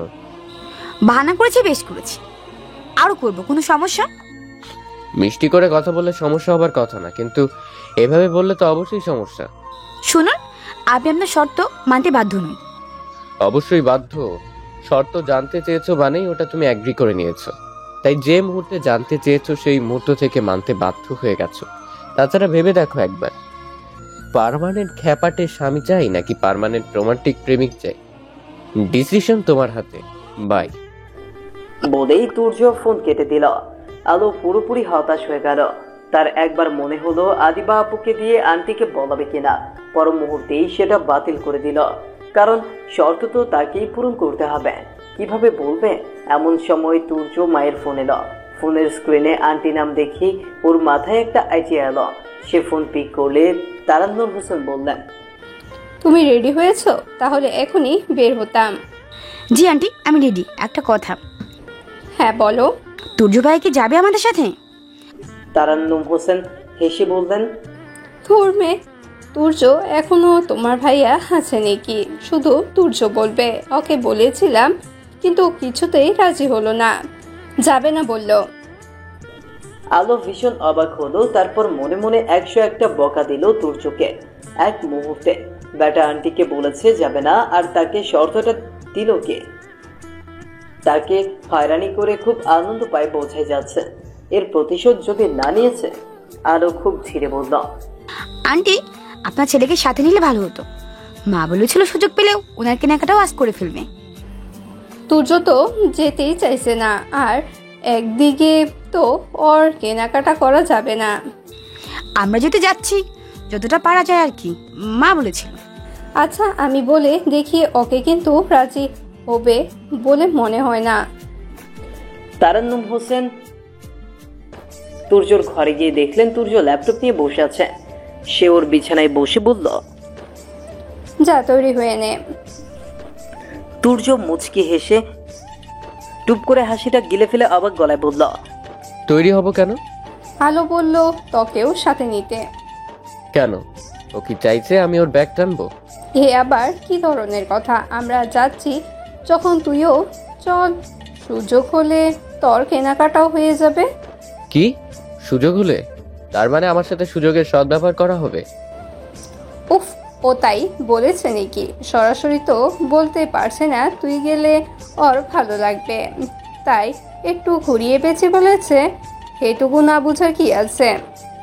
আলোর কি ভালো লাগবে সেটা ভাবছো, আর আমার ভালো লাগার কথা ভাবছো না? বাহ, আশ্চর্য, তুই এমন করছিস কেন? কি কথা টেনে টেনে কোথায় নিচ্ছিস? আচ্ছা সরি, চলো যাই তোমাদের কামলা খাটতে। তারান্নুম হোসেন ওর বাহুতে ছোট্ট করে একটা চড় দিয়ে বলল। ফাঁচে ছেলে। আলো চেয়েছিল শপিং এ ওর মা সাবিরা খাতুন যাক, কিন্তু ওর বাবা যেতে দেননি। বাবা মায়ের প্রতি বরাবরই এমন ভয়ানক রকম করা, কিছু কিছু ক্ষেত্রে বাবা অতিরিক্ত করেন, অথচ বাবা অন্য কারো সাথে কখনোই এমন নয়। শুধু মায়ের সাথে কি যে আছে তার, যার কারণে বাবা মায়ের সাথে এমন জালিমের মতো আচরণ করে কে জানে। আলো বহুবার জানতে চেয়েছে, কিন্তু বাবা বলেনি, শুধু বলেছে বড় হলে নিজেই সব বুঝবে। আলোর ধারণা মা অতিরিক্ত অহংকারী আর অপ্রয়োজনে মিথ্যা বলে দেখি বাবা এমন করে। এখন এছাড়া আর কিছু আছে কিনা কে জানে। আলোর নিজেরও মায়ের এই দিকগুলো জঘন্য লাগে, কিন্তু এত বছরেও বাবা তাকে শুধরাতে পারেনি। আলোর বিয়ে হয়ে 2 দিন পর শ্বশুর বাড়ি থেকে চলে যাচ্ছে। মা যেমনই হোক, তার সাথে বাবার এই কঠিন আচরণ যদিও ওর শ্বশুর বাড়ির কেউ দেখে ফেলে কেমন হবে। আলো আর দেরি না করে বের হয়ে গেল। ওরা নিচে গিয়ে গাড়িতে বসতে বসতে আলো চলে এলো। তুর্যর দিকে একবার তাকিয়ে বেঞ্চে কেটে গাড়িতে বসে আন্টির সাথে গল্প করতে লাগলো। তুর্য সামনে বসেছে আর ওরা দুজন পেছনে। ব্যাক মিররে তুর্য আলোর দিকে তাকিয়েছিল। ওর সাথে চোখাচোখি হতেই তুর্য ইভলিং করলো। আলোর সাথে সাথে অপ্রস্তুত হয়ে গেল, আর সেটা দেখে তুর্য হাসতে লাগলো। এক ফাঁকে আলো তুর্যকে মেসেজ পাঠালো। সেটা দেখে তুর্য মুচকি হেসে পেছনে তাকিয়ে মাকে বলল, মা আমি পেছনে আসবো? পিছনে আসবে কেন? আলো ওখানে বসে মেসেজ পাঠাচ্ছে, ভাবলাম গল্প করতে চাইছে। আলো এতটা মোটেও আশা করেনি। ছেলেটা এত ক্রেজি কেন? সে মুখে মাস্ক টেনে দিয়ে উইন্ডোর দিকে তাকিয়ে কাঁদতে লাগলো। তুর্য তখন মুচকি হেসে পানির বোতলটা এগিয়ে দিয়ে বলল, পানি লাগবে? আলো কঠিন একটা লুক নিয়ে নিজের হ্যান্ডব্যাগ থেকে পানির বোতল বের করে পানি খেয়ে বোতলটাতে চোখ রাখলো। এর চেয়েও ভয়ঙ্কর কথা, ওদের কাণ্ড দেখে তারান্নুম হোসেন মুখ টিপে হাসতে লাগলো। তারপর আলোকে বলল, আলো আমি কি সামনে চলে যাব? আলোর সাথে সাথে কিছু না বলে ওড়না দিয়ে নববধূর মতো পুরো মুখ ঢেকে ফেলল। তারান্নুম হোসেন তখন শব্দ করে হেসে ফেললেন। শপিং করতে গিয়ে তুর্য যতটা সম্ভব আলোকে নাজেহাল করে ছাড়ল। আলো আন্টির সামনে ঠোসঠাস জবাবও দিতে পারছিল না, আর তুর্য সেই সুযোগটাই ইচ্ছে মতো নিচ্ছিল। আলো যে শাড়িটাই ভালো লেগেছে বলেছে, তুর্য তার বিপরীতটা নিয়েছে। মানে যেটা তার নিজের পছন্দ হয়েছে সেটাই নিয়েছে। নিজের পছন্দ নিবে বলে আন্টি তাকে নিয়ে এসেছে, অথচ সব নেওয়া হচ্ছে তুর্যের পছন্দে। তবু বউ বলে শাশুড়ির সামনে সে জোর দিয়ে মানাও করতে পারছে না। তার রীতিমতো কান্না পাচ্ছিল, ইচ্ছে হচ্ছিল চলে যায়। একবার সে বলেছিল যে তার খুব মাথা ব্যথা করছে, অন্যদিন আসুক আবার। কিন্তু তুর্যর সাথে সাথে মাথা ব্যথার ঔষধ এনে দিয়ে বলল, খেয়ে নাও, ব্যথা চলে যাবে। তারান্নুম হোসেন অবশ্য বলেছিলেন চলে যাবার জন্য, কিন্তু তুর্য ফিরতে দেয়নি। আজ ফুল ডে শপিং করবে সে। আলোর মুখে প্লাস্টিকের হাসি ঝুলিয়ে দেখিয়ে প্রচন্ড মন খারাপ নিয়ে শপিং করলো। শপিং এর মাঝখানে খেতে বসে অবশ্য সব আলোর পছন্দেই অর্ডার করলো তুর্য, কিন্তু তবুও তার মন ভালো হলো না। বিয়ের শপিং কি আর বারবার হবে? যদিও তুর্যের পছন্দের টেস্ট ভালো, কিন্তু নিজের পছন্দে তো একটা শাড়িও হলো না। শপিং শেষে বাড়ি ফিরে আলো রাতে আদিবাকে ফোন দিল। তুর্যর ব্যাপারটা সব ওকে বলল। আদিবা ওকে বলল, আরে গাধি, তুই এখনো কিছু বুঝিসনি তুর্যকে। ও তোকে ভীষণ পছন্দ করে। সবার ভালোবাসা প্রকাশের ধরন এক নয়। তুর্য ভাই একটু বেশি দুষ্টু প্রকৃতির, তাই এমন করছে। ইচ্ছে করে দেখাচ্ছে যে ও আসলে তোকে পাত্তা দিচ্ছে না, কিন্তু মনে মনে ঠিকই তোকে চোখে হারাচ্ছে। ভালোবেসে মরমে মরছে। তবে তার ভালোবাসাটা যখন প্রকাশ করবে তখন তুই নিয়ে কুলাতে পারবি না, দেখিস। তোমাকে বলেছে এসব? ভালোবাসলে কেউ এমন করে? অন্তত বিয়ের কেনাকাটা কেউ এভাবে করে? আরে তুর্য হয়তো তোকে তার পছন্দের সাজে দেখতে চেয়েছে, তাই এমন করেছে। সে তোকে কতটা পছন্দ করে খেয়াল করে সেটা তো তোকে দেওয়া গিফট থেকেই অনুমান করা যায়। আর তুই নিজেই কিছু বুঝতে পারছিস না। তুমি ঠিক বলেছো তো। 100% ঠিক বলছি, তুই মিলিয়ে নিস। এরপর আলো আর কিচ্ছু বলে না। এইভাবে যে সে নিজে ভাবেনি তা নয়, কিন্তু এই ছেলে এত পাচে যে ভাবনাটাও ঠিকঠাক ভাবা যায় না। বাকি কেনাকাটার দিন তুর্য আর যায়নি, তাই আলো ইচ্ছে মতো কেনাকাটা করতে পেরেছে।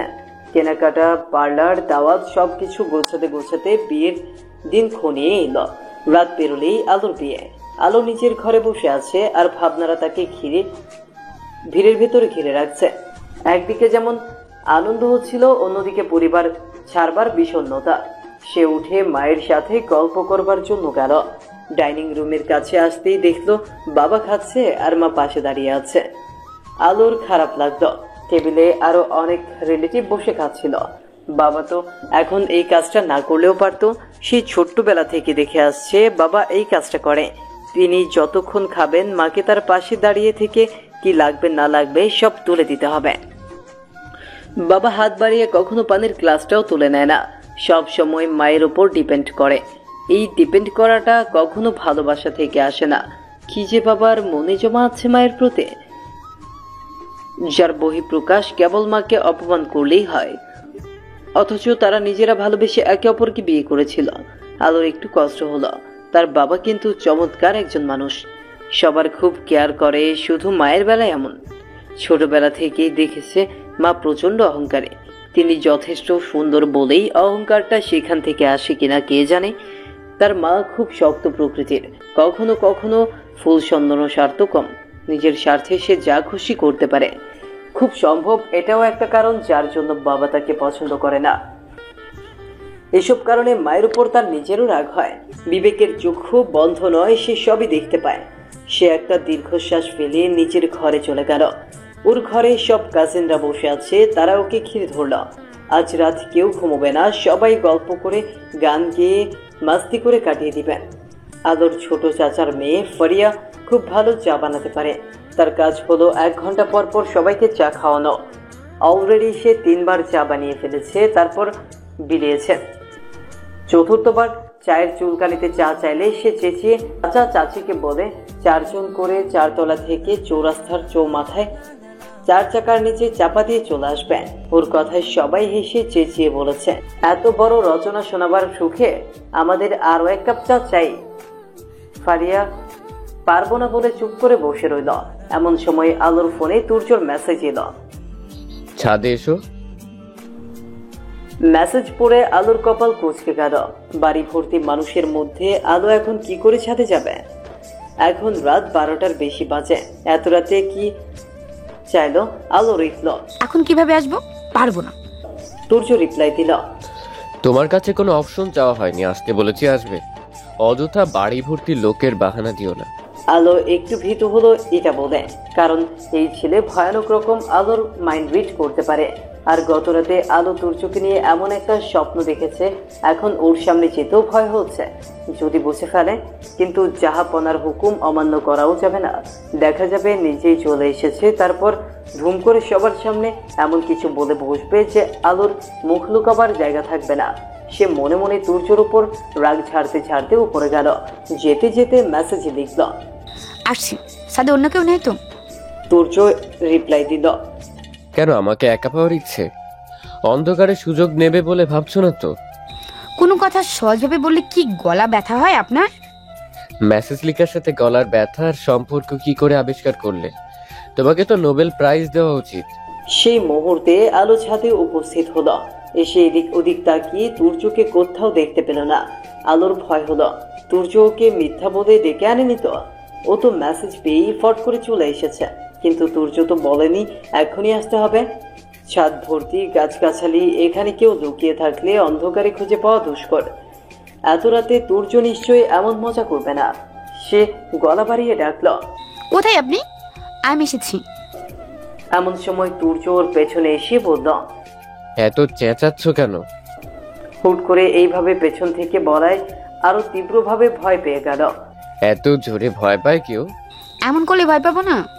কাছে আসো, ভয় দূর করে দিই। কাছে আসবো না। তুমি না এলেও আমি কিন্তু যেতে পারি। তুর্য তখন আলোর কাছে এসে ওর কপালে টুকুস করে ছোট্ট একটা চুমু খেল। আলোর হার্টবিট এত বেড়ে গেল যে 1 হাত দূর থেকে তুর্য শুনতে পাচ্ছিল। সে একটু সরে গিয়ে বলল, এ কি, তোমার ভয় তো মনে হচ্ছে বেড়ে গেল। এই কলিজা নিয়ে আবার রোমান্টিক প্রেমিক চাও? আপনি ডেকেছেন কেন সেটা বলুন। এত তাড়া কেন? ডেকেছি যখন বলবো তো। আমারও তো সময় নেই। সবাই হয়তো খুঁজতে শুরু করবে একটু পর। আমি কাউকে বলে আসিনি। আমি তোমাকে ধরে রেখেছি নাকি? যেতে চাইলে যাও। কি জন্য ডেকেছেন সেটা শুনবো না? তাহলে আমি যখন চাইবো তুমি তখন যাবে, তার আগে কোনো কথা বলবে না। এইভাবে অধিকার খাটালে সেখানে কিছু বলার জায়গা থাকে না। আলো চুপ রইল। তবে অন্ধকারেও ওর ভেতর প্রচন্ড অস্থিরতা টের পেল তুর্য। তুমি আমাকে ভয় পাচ্ছ না তো? ভয় পেলে এক মুহূর্তেও দাঁড়াতে হবে না, চলে যাও। কি আশ্চর্য, আপনাকে ভয় পাওয়ার প্রশ্ন আসছে কেন? তাহলে তোমাকে এমন অদ্ভুত দেখাচ্ছে কেন? আলো ইতস্তত করতে লাগলো। কই, ঠিক আছে আমি। চাঁদের আবছা আলোয় তুর্য ওর দিকে তীক্ষ্ণ দৃষ্টিতে তাকিয়ে রইল। তুর্যর এমন দৃষ্টির সামনে আলোর অস্বস্তি বাড়তে লাগলো। তুর্য বলল, কি হয়েছে বলো তো তোমার?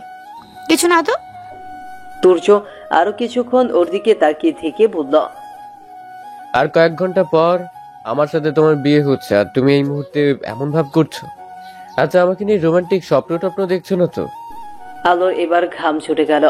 সে গলার স্বর স্বাভাবিক রাখার চেষ্টা করে বলল, আমি কখনো ভূত প্রেত স্বপ্নে দেখি না। তুর্য হা হা করে হেসে বলল, তার মানে আমি ঠিক ধরেছি, আমায় নিয়ে উল্টোপাল্টা কি কি ভাবো সারাদিন তুমি? আলো কিছু বলার আগেই ওর ফোন বেজে উঠল। আদিবা ফোন করেছে। আলো তুর্যর দিকে করুণ দৃষ্টিতে তাকালো। তুর্য তখন উল্টো দিকে ঘুরে এগিয়ে গিয়ে বলল, কি সুন্দর চাঁদের আলো। আমার ইচ্ছে হচ্ছে তুমি আমার সাথে দীর্ঘ সময় ধরে থাকো আজ। তারপর ঘুরে আলোর দিকে তাকালো। আলো তখন ফোন বন্ধ করে তুর্যর পাশে গিয়ে দাঁড়ায়। তুর্য মনে মনে খুব খুশি হলো, বলল, ধন্যবাদ। তোমাকে একটা ডিসিশন দেবার জন্য ডেকেছি। তুমি তো থাকতে পারছো না, তাই টেবিলের উপর রাখা বক্সটা নিয়ে চলে যেতে পারো। আলো সামনে তাকিয়ে দেখলো টেবিলের ওপর বড়সড় একটা বক্স। জিজ্ঞেস করলো, কি আছে ওইটাই? ঘরে গিয়ে খুলে দেখতে মানা করিনি। উফ, ঠিক আছে। এই একটা কথা, কি? আমার এখন যেতে ইচ্ছে হচ্ছে না। কেন? এখন আর ভয় করছে না আমাকে? আলো রাগ দেখিয়ে বলল। দূর, চললাম আমি। তুর্য সাথে সাথেই ওর হাত ধরে ফেলে বলল, আর দুদিন পরই পূর্ণিমা, সেদিন জ্যোৎস্নার আলোয় আজকের সময়টা পুষিয়ে দেবে তো? আলো মাথা হেলে সম্মতি দিয়ে বলল, দিব। তুর্য তখন হাত ছেড়ে দিল। আলো বক্সটা নিয়ে দ্রুত নিচে চলে যায়। সে বাসায় ঢুকতেই মায়ের সামনে পড়ল। সাবিরা খাতুন চোখ কুঁচকে বলল, কোথায় গিয়েছিলি? আর হাতে কি এটা? কোথাও না, এখানেই এখানেই। তুর্য দিয়ে গেল এটা। রাত বিরেতে ঢং। বলে সাবিরা তার ঘরে চলে যায়। আলো তখন সোজা নিজের ঘরে ঢুকে পড়ল, কিন্তু তার ঘর ভর্তি কাজিন দিয়ে। তুর্য কি দিয়েছে সে জানে না। এখন উপায়? আলোকে এত বড় বক্স নিয়ে ঘরে ঢুকতে দেখেই আদিবা জিজ্ঞেস করল, কিরে, কোথায় গিয়েছিলি?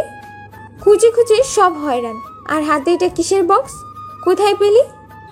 আস্তে আপু, আস্তে। এত প্রশ্ন করলে উত্তর দেবো কিভাবে? আমাদের এত ধৈর্য নেই, তাড়াতাড়ি বল।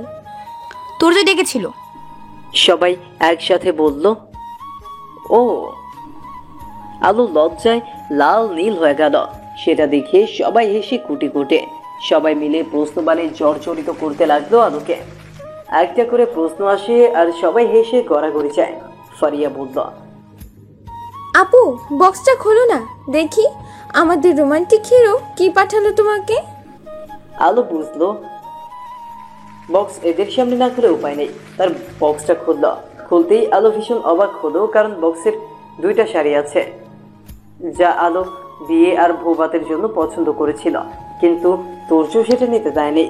শাড়ি দেখে সবাই একসাথে বলল, ওয়াও, তুর্য ভাইয়া এত রোমান্টিক, এত সুন্দর সুন্দর শাড়ি। ফারিয়া একটা খাম পেল, সেটা হাতে নিয়ে সে লাফাতে লাগলো। এটা সে দিবে না। নিতে হলে আলোকে মোটা অঙ্কের অ্যামাউন্ট খসাতে হবে এবং এর মধ্যে যা আছে তা ওদের সামনেই পড়তে হবে। আদিবা খুশি হয়ে ফারিয়াকে 500 টাকা দিয়ে বলল।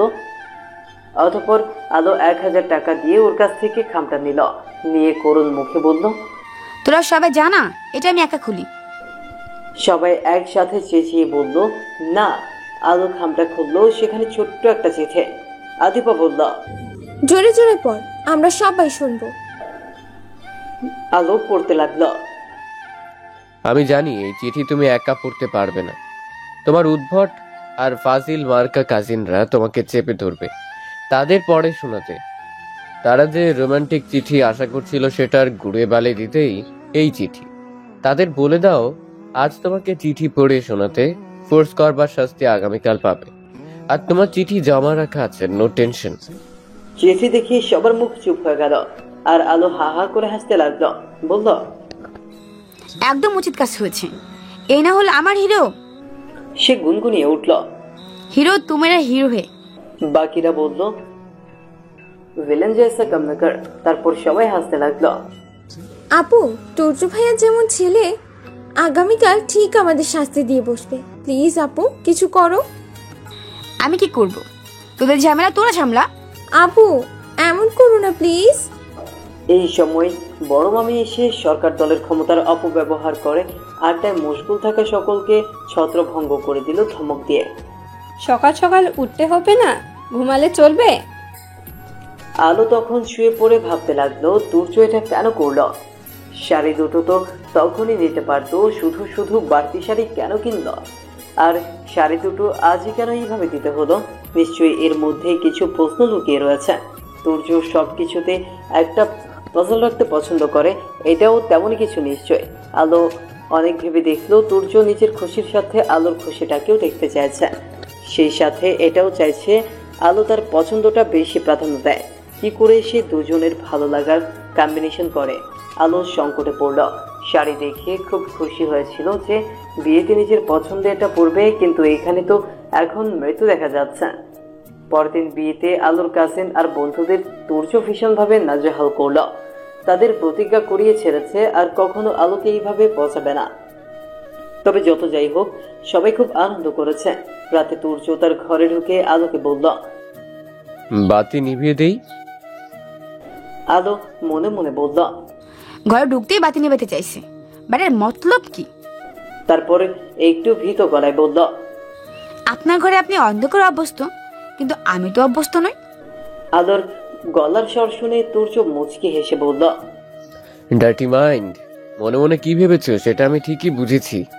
আলো চোখ শুরু করে বলল, বেশি বোঝা ভালো না, বেশি বুঝলে বেশি ভুল। ও তাই? হ্যাঁ তাই। ভুল দিয়ে শুরু করি তাহলে। আলো আতঙ্কিত গলায় বলল, মানে কি শুরু করবেন? আবার আপনি আবার? আমার ঘরে তুমি অভ্যস্ত কিনা সেটা বিষয় না, বিষয় হলো আমি বলতে চেয়েছি। তুর্য একটু এগিয়ে এলো, তারপর মৃদু গলায় বলল, আমার ঘরে অলরেডি চাঁদের আলো হয়ে আলো বাসা বেঁধেছে, বাতি কেন জ্বালাবো? তুর্যর কথায় আলোর মুখে ভালো লাগার যে অনুভূতিটা দেখা গেল সেটা মুহূর্তেই সে চেপে গিয়ে বলল, সবই পয়সা বাঁচানোর জন্য ফ্ল্যাট করা। তুর্য চোখ বড় করে বলল, মাই গড, তুমি এত আনরোমান্টিক। মোটেও না। বলে আলো তুর্যর আরো একটু কাছে এসে বলল, ভালোবাসেন? তুর্য ওর কোমর জড়িয়ে ধরে বলল, বোঝো না? উফ, বুঝি না। তুর্য ওর হাত টেনে ধরে বলল, চলো। তুর্যর ঘরে বেশ বড় একটা বারান্দা আছে, যেটা ওর সবচেয়ে পছন্দের জায়গা। বারান্দাটা সে নিজের পছন্দে ইন্টারিয়র করিয়ে নিয়েছে। তুর্য দু হাতে আলোর চোখ ধরে ওকে সেখানে নিয়ে গেল। একটা ছোট বল সেন্টার টেবিলের পাশে দুটো চেয়ার পাতা রয়েছে। টেবিলের সামনে দাঁড়িয়ে তুর্য হাত সরিয়ে নিতেই আলো দেখলো টেবিলের ওপর 3টা গাছ। সে প্রায় চিৎকার করে বলল, এগুলো তো ডোন্ট ফরগেট মি, ফুলের গাছ। তুমি এটা খুঁজছিলে? কিন্তু হ্যাঁ, কিন্তু আপনি কি করেছেন? যাকে বউ বানাবো তার পছন্দ অপছন্দের খোঁজ রাখবো না? তোমার ইচ্ছে ছিল বিশেষ দিনে কেউ একজন তোমাকে এটা দিয়ে চিরদিনের জন্য মনে জায়গা করে নিক। How cute. জন্ম থেকেই। কবে থেকে আমাকে ফলো করে যাচ্ছেন? যবে থেকে তুমি 2 কাপ চা নিয়ে ছাদে আসতে শুরু করেছো। আচ্ছা, আমি তো পাবলিককে ডোন্ট ফরগেট মি গাছ দিয়ে চিরস্থায়ী হলাম, কিন্তু পাবলিক আমার জন্য কি করলো? পাবলিক কি করবে সেটা রাজপথে গিয়ে তাদেরকে জিজ্ঞেস করুন। আমি তো এসব চিরস্থায়ী ব্যাপার স্যাপারে বিশ্বাসী নই। Oh wow, so I have many other options. আলো চোখ পাকিয়ে বলল, ম্যানি আদার্স অপশন? শুধু ট্র্যাকের নিচে ফেলে দিয়ে আসবো। রিয়েলি? এখন কি ট্র্যাকের নিচে ফেলে দিয়ে প্রমাণ করব? না থাক, এত সিরিয়াস হবার দরকার নেই। I believe you. ও তোমাকে একটা কথা জিজ্ঞেস করা হয়নি। কি? আজ আমার পছন্দের শাড়িটা পরলে যে? আপনি তো এটাই চেয়েছিলেন। বাহ, ইন্টেলিজেন্ট গার্ল। তারপর আলোর দিকে ঝুঁকে পড়ল। আমার তো অনেক কিছুই চাইতে ইচ্ছে হয়, এই যেমন এই মুহূর্তে ইচ্ছে হচ্ছে কি? তুমি আমাকে শক্ত করে একবার জড়িয়ে ধরো। ধ্যাত, বলে মুখ নামিয়ে ফেলল। এরপরই খেয়াল করলো টেবিলের ওপর বেশ কিছু বই রাখা, সব কটা হুমায়ুন আহমেদের বই।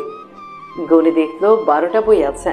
সে চাপা উত্তেজনা নিয়ে বলল, এতগুলো বই, এগুলো কি আমার? আজকের দিনে আমার পছন্দ বুঝতে পারার জন্য। তুর্যের প্রতি প্রচন্ড ভালো লাগা কাজ করতে লাগলো আলোর। বলল, আপনি আর কি কি জানেন আমার পছন্দের? আচ্ছা, যখন আস্তে আস্তে সবই বুঝতে পারবে, সেগুলো জানি না, সেগুলো জেনে ফেলবো ইনশাল্লাহ। আলো যত তুর্যকে দেখছে ততই অবাক হচ্ছে। ওকে দেখে বোঝার উপায় নেই যে ও কাউকে এত গভীরভাবে ভাবতে পারে। লাইফ পার্টনার হিসেবে তুর্য অবশ্যই তার জন্য উত্তম মনে হচ্ছে। প্রথম থেকেই দুজন দুজনকে বুঝতে পারছে, এর চেয়ে ভালো আর কি হতে পারে। পরদিন সকালে ঘাড় ব্যথা নিয়ে আলোর যখন ঘুম ভাঙে, হঠাৎ ঘাড় ব্যথা কেন হলো সেটা ভাবতেই খেয়াল করলো সে তুর্যর বুকের উপর মাথা রেখে ঘুমোচ্ছিল। বুঝতে পারলো এই জন্যই বেকায়দায় ঘাড় ব্যথা হয়ে গেছে। সে দ্রুত উঠে গেল। তুর্য তখন চোখ বন্ধ রেখেই বলল, এত তাড়াহুড়ো করে উঠছো কেন? আমি কিছু টের পাইনি সেটা ভাবার দরকার নেই। তুমি চাইলে আরো কিছুক্ষণ ঘুমোতে পারো। আমার এত ঘুম নেই, 9:30 বাজে, অনেক বেলা হয়ে গেছে। কেউ যদি ডাকতে শুরু করে এখন? আমার বাড়ির লোক এত বেরসিক নয় যে ডেকে তুলবে। তুর্য এটা বলেই শেষ করতেই দরজায় নখ হলো। বাইরে থেকে ওর কোনো কাজিনের গলা পাওয়া গেল। ভাইয়া, তোমরা উঠেছো? মামি ডাকছে, নাস্তা করবে না? উঠো। এবার বোঝা গেল? এটা আমার বাড়ির লোক না, গলা শুনলে না? তুর্যর সাথে সাথে আলোর হাত টেনে ধরে চেঁচিয়ে বলল, এই, কে দরজা ধাক্কায়? কি চাই? ভাইয়া খোলো, নাস্তা করবে না? বিয়ের পরে গরম গরম খাবার খাওয়ার নিয়ম নেই। খাবার ঠান্ডা হতে হতে যখন ফ্রিজ হয়ে যাবে তখন আসবে। এর আগে ডাকলে মেরে নাক ফাটিয়ে ফেলবো। তারপর আলোকে কাছে টেনে নিয়ে বলল, আমার ঘুম শেষ না হওয়া অবধি কোথাও যাওয়া চলবে না। বেলা 11টার দিকে ওরা নাস্তার টেবিলে আসলো। ওদের দেখে সবাই মুখ চেপে হাসতে লাগলো। এক ভাবি তো বলেই বসলেন, তোমাদের তো বিয়ে হওয়া উচিত ছিল 22 ডিসেম্বরে। একটু আরাম করে ঘুমাতে পারতে। আর হলো কি না, এই জুন মাসে যখন রাত শুরু হতে হতেই শেষ হয়ে যায়। আহারে। বলে সে খুব দুঃখসূচক শব্দ করতে লাগলো। আলোর মনে হলো লজ্জায় সে মারা যাবে, অথচ তুর্যর কোনো হেলদোল নেই। উল্টো সে বলল, ভাবি, নেক্সট টাইম আর এই ভুল করো না, কেমন? ভাবি মুচকে এসে অবাক হবার ভান করে বলল, নেক্সট টাইম। আলো তখন আর চোখে তুর্যকে চোখের আগুনে ভস্ম করে দিতে চাইল। তুর্য সেটা একবার দেখে বলল, হ্যাঁ ভাবি, একবার বিয়ে করে বিয়ের কিছু বোঝা যায় নাকি? কত কিছু শেখার আছে। তাছাড়া পুরুষ লোকের বিয়ে হবে 4 বার, একটাতে কি হয়? ততক্ষণে আলোর মেজাজ প্লেট আর চামচের সংঘাতে জড়িয়ে পড়ে টকাস টকাস শব্দ করতে লাগলো, আর বাকিরা হেসে গড়িয়ে পড়তে লাগলো। এমন সময় তুর্যর বাবা মোতাহার উদ্দিন ডাইনিং এর পাশ দিয়ে যেতে যেতে দেখলেন সবাই খুব হাসাহাসি করছে। তিনি থেমে বললেন, কিরে, খাওয়ার মাঝে এত হাসাহাসি কিসের? চুপ করে খাও সবাই। খাওয়া একটা ইবাদত, সেটা ভুলে যাস না। তুর্যর ভাবি তখন বলল, চাচা যান, তুর্য বলেছিল 4টে বিয়ে করবে, একটাতে নাকি কিছুই বুঝতে পারছে না। পাত্রী দেখা শুরু করবো নাকি আবার? বাবার সামনে তুর্য কিছু বলবার সাহস পেল না, কিন্তু মোতাহার উদ্দিন হাসি চেপে বললেন, কিরে, বিয়ে করেছিস কয়েক ঘন্টা হয়েছে মাত্র, এখন এই ধরনের তামাশা কেন? আলো বেচারা তো মন খারাপ করবে। বলে তিনি সেখান থেকে চলে গেলেন। ভাবি তখন বললেন, এই তুর্য, তোর বাবার কি হয়েছে রে? আসার পর থেকে উনাকে কেমন যেন মনে হচ্ছে, ঠিক বোঝা যাচ্ছে না। কিছু একটা নিয়ে খুব টেনশন করেছে, এটাই বোঝা যাচ্ছে। মনে হয় অফিসের ঝামেলাটা নিয়ে টেনশন করছে। চিটাগাং এর অফিসে একটু ঝামেলা হচ্ছে, সেটা নিয়েই টেনশন যাচ্ছে একটু। ও। রিসেপশনে আলো তার নিজের পছন্দের শাড়িতে সেজেছে। তুর্য অবাক হয়ে বলেছিল, মাই গড, আমার মাইন্ড পড়ছো নাকি? আলো মুচকি হেসে বলল, পৃথিবীর সকল স্ত্রী তার হাজবেন্ডের মাইন্ড পড়ার ক্ষমতা নিয়ে জন্মায়। শেট, সবই আমাদের পাঁজরের বাঁকা হাড় দিয়ে তোমাদের তৈরি করার ফল। আর এই জন্যই সহ্য হোক বা না হোক, 4টা অনুমতি থাকার পরেও একটা নিয়ে জীবন পার করতে হয়। আরে পুরুষ, আসলে আল্লাহ পাক জানেন, ষাঁড়ের মতো ঘাটতারা পুরুষদের কন্ট্রোল করবার জন্য মেয়েদেরকে বাঁকা হাত দিয়ে গড়তে হবে। আলো আর তুর্য দুজনেই বুঝে গেছে তাদের মধ্যে আন্ডারস্ট্যান্ডিংটা চমৎকার, তাই তাদের জীবনটাও চমৎকার ভাবেই শুরু হলো। কিন্তু এই চমৎকার ভাবটা যে অতি ক্ষণকালীন সময়ের জন্য, সেটা কেউ কল্পনাও করতে পারেনি। তাদের বিয়ের কিছুদিন পরেই ঘটে গেল ওদের জীবনের সবচেয়ে বড় অঘটন। তুর্যর বিয়ের কিছুদিন পর এক সকালে সবাই নাস্তার টেবিলে বসেছে। মোতাহার উদ্দিন অন্যান্য দিনের চেয়ে আজ যেন একটু বেশি চিন্তিত অবস্থায় আছেন। তাকে দেখি বোঝা যাচ্ছে সারা রাত ঘুমননি। তুর্য বলল, বাবা তোমার কি শরীর খারাপ লাগছে? মনে হচ্ছে রাতে ঘুমোনি। ওই কদিন ধরে ঘুম হচ্ছে না। আমার মনে হচ্ছে তুমি কোনো কিছু নিয়ে অত্যন্ত টেনশনে আছো। কয়েকদিন ধরে কি নিয়ে এত টেনশন করছে আল্লাহ জানেন। আমাকে তো কিছুই বলছে না, এভাবে চেপে রেখে রেখে কখন যেন শরীরটা ধুম করে খারাপ করে বিছানে পড়ে যাবে। কিছুদিন আগে যে চট্টগ্রাম গেল, সেখান থেকে ফেরার পর কি যে হলো আল্লাহ জানেন। কিছু বললেও না, শুধু টেনশন করে করে শরীর এত খারাপ করে ফেলেছে। বিয়ের পুরো সময়টা ধরে ধম মেরে ছিল, আর ইদানিং তো আরো বাজে অবস্থা। না বললে বুঝবোটা কি? মোতাহার উদ্দিন চুপ রইলেন। তুর্য বাবার দিকে তীক্ষ্ণ দৃষ্টিতে তাকিয়ে থেকে বুঝলো বিষয়টা গুরুত্বপূর্ণ, অথচ বাবা কাউকে বলার সাহস পাচ্ছে না। সে মাকে থামালো, তারপর খাওয়া শেষ করে বাবার সাথে তার ঘরে গিয়ে বসল। বাবা তুমি কিছু একটা নিয়ে ভয়ানক দুশ্চিন্তায় আছো, কিন্তু কাউকে কিছু বলতে পারছো না। কোনো কিছু না ভেবে আমাকে এক্ষুনি বলে ফেলবে, কি সেটা? বলল। মোতাহার উদ্দিন ভাঙতে লাগলেন। বুঝলেন এখন আর চুপ থাকা যাবে না। তাছাড়া এখন আর চেপে রাখার মতো পরিস্থিতিও নেই। যে কোনো মুহূর্তে ঝামেলা এসে উদয় হয়ে যেতে পারে। স্ত্রী পুত্রকে বলে রাখলে বরং কিছুটা প্রস্তুতি নিয়ে রাখা যাবে। তিনি বলতে শুরু করলেন, চেপে রাখার মতো শক্তি বা পরিস্থিতি কোনোটা এখন নেই আমার। তাছাড়া এই মুহূর্তে বলতে না পারলে ঝামেলা বরং বাড়বে। কিন্তু তোদের বাবা আমি তো তোমারই ছেলে, এত কিছু ভাবার দরকার নেই, বলে ফেলো। তোদের মা তো বললই চট্টগ্রাম থেকে আমি টেনশনের সাথে নিয়ে এসেছি। এখানে আমি অফিসের কাজে গিয়েছিলাম 1 সপ্তাহের জন্য। হোটেলে উঠবার কথা ছিল, কিন্তু ওখানকার অফিসের ম্যানেজার জামাল উদ্দিন কোনোভাবেই উঠতে দিল না। তার বাসায় নিয়ে গেলেন। বাসাটা বেশ বড়, বিশাল বাংলো বাড়ির মতো। বাসার পরিবেশই মুহূর্তে ভয়ঙ্কর। সবাই ড্রয়িং রুমে বসে আছে। ফোনের 15 মিনিট আগে এক মহিলা এসেছে, যার সাথে 2টো বাচ্চা। মেয়েটা মনে হয় এখনো স্কুল শেষ করেনি বা মাত্রই শেষ করেছে তাই। আর ছেলেটা 7 থেকে 8 বছর বয়স হবে। খুব স্বাস্থ্যবান, দেখেই বোঝা যাচ্ছে খুব দুষ্টু আর পেটক।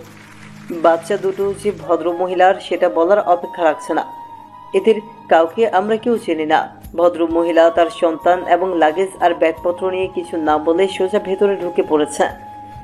ঢুকে যা বলেছে তা শুনে সবার পায়ের তলা থেকে মাটি সরে গেছে। মোতাহার উদ্দিনের মুখে কোনো কন্যা নেই। তারানুম হোসেন কিছুই বুঝতে না পেরে নির্বাক অবস্থায় আছেন।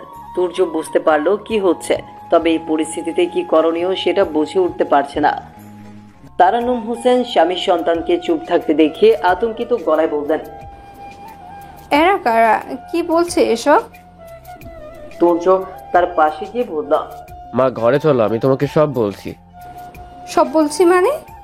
তার মানে এরা যা বলছে সব সত্যি? আমি বলছি তো, তুমি ঘরে এসো, বলছি আমি তোমাকে। না, ঘরে যাব না, যা বলার এখানেই বলো। কিন্তু তুর্য কিছু বলার আগেই আগন্তুক ভদ্রমহিলা মোতাহার উদ্দিনের দিকে ইঙ্গিত করে বললেন, আপনি এখন কেমন আছেন? এত ভয় দেখিয়ে দিয়েছেন না। মোতাহার উদ্দিন কিছুই বলতে পারলেন না। তিনি প্রচন্ড অসহায় বোধ করছেন। বুকের বাঁ পাশে চাপ অনুভব হচ্ছে। মহিলার ছেলেটা তখন লাগাতার বলেই যাচ্ছে, মা আমার খেতে পেয়েছে, আমি কিছু খাবো, প্লিজ মা আন্টিকে বলেন আমাকে কিছু খেতে দিতে। পাশ থেকে তার বোন খুব সহজ আর ঋণঋণে গলায় বলল, জাওয়াদ এমন করছিস কেন? দেখছিস না এ বাসার সবাই কেমন ট্রমায় আছে? তারা এখন নাস্তা দিতে পারবে না। কিন্তু আমার তো খিদে পেয়েছে। মেয়েটা ব্যাগ থেকে একটা বিস্কিটের প্যাকেট আর জুস বের করে দিয়ে বলল, এখন এটা খেয়ে নে, নাস্তা পরে দেখা যাবে। জাওয়াদ বিনা বাক্যে খাওয়া শুরু করলো। সে খাচ্ছে আর বিস্কিটের গরু সারা ঘরে ফেলছে। তুর্য ততে তত চেপে বলল, মাই ভদ্রমহিলা যা বলছে সত্য বলছে, তবে সবটা না। বাবা চিটাগাং যাওয়ার পর 1 সপ্তাহ আগে বাবাকে উনি ট্র্যাপে ফেলে বিয়ে পর্যন্ত টেনে নিয়ে গেছে। একটু আগেই বাবা আমাকে সব বলেছে। এখানে বাবার কোনো ইচ্ছেই ছিল না। বাবাকে 100% ট্র্যাপে ফেলে এরা এদের স্বার্থ সিদ্ধি করেছে। ছেলের কথায় তারানুম হোসেনের মাথা চক্কর দিতে লাগলো।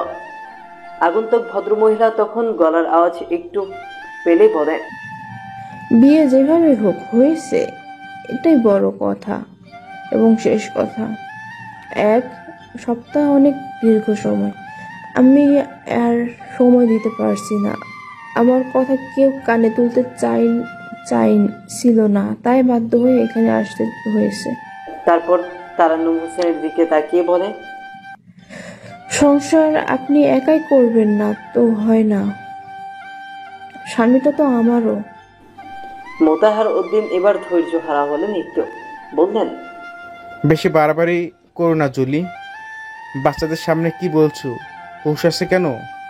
হুঁশ থাকবে না কেন? ওদেরও তো সব জানা উচিত। তাছাড়া থাকবার জন্য এখন আমাদের কোনো ঘর দেখিয়ে দেওয়া দূরের কথা,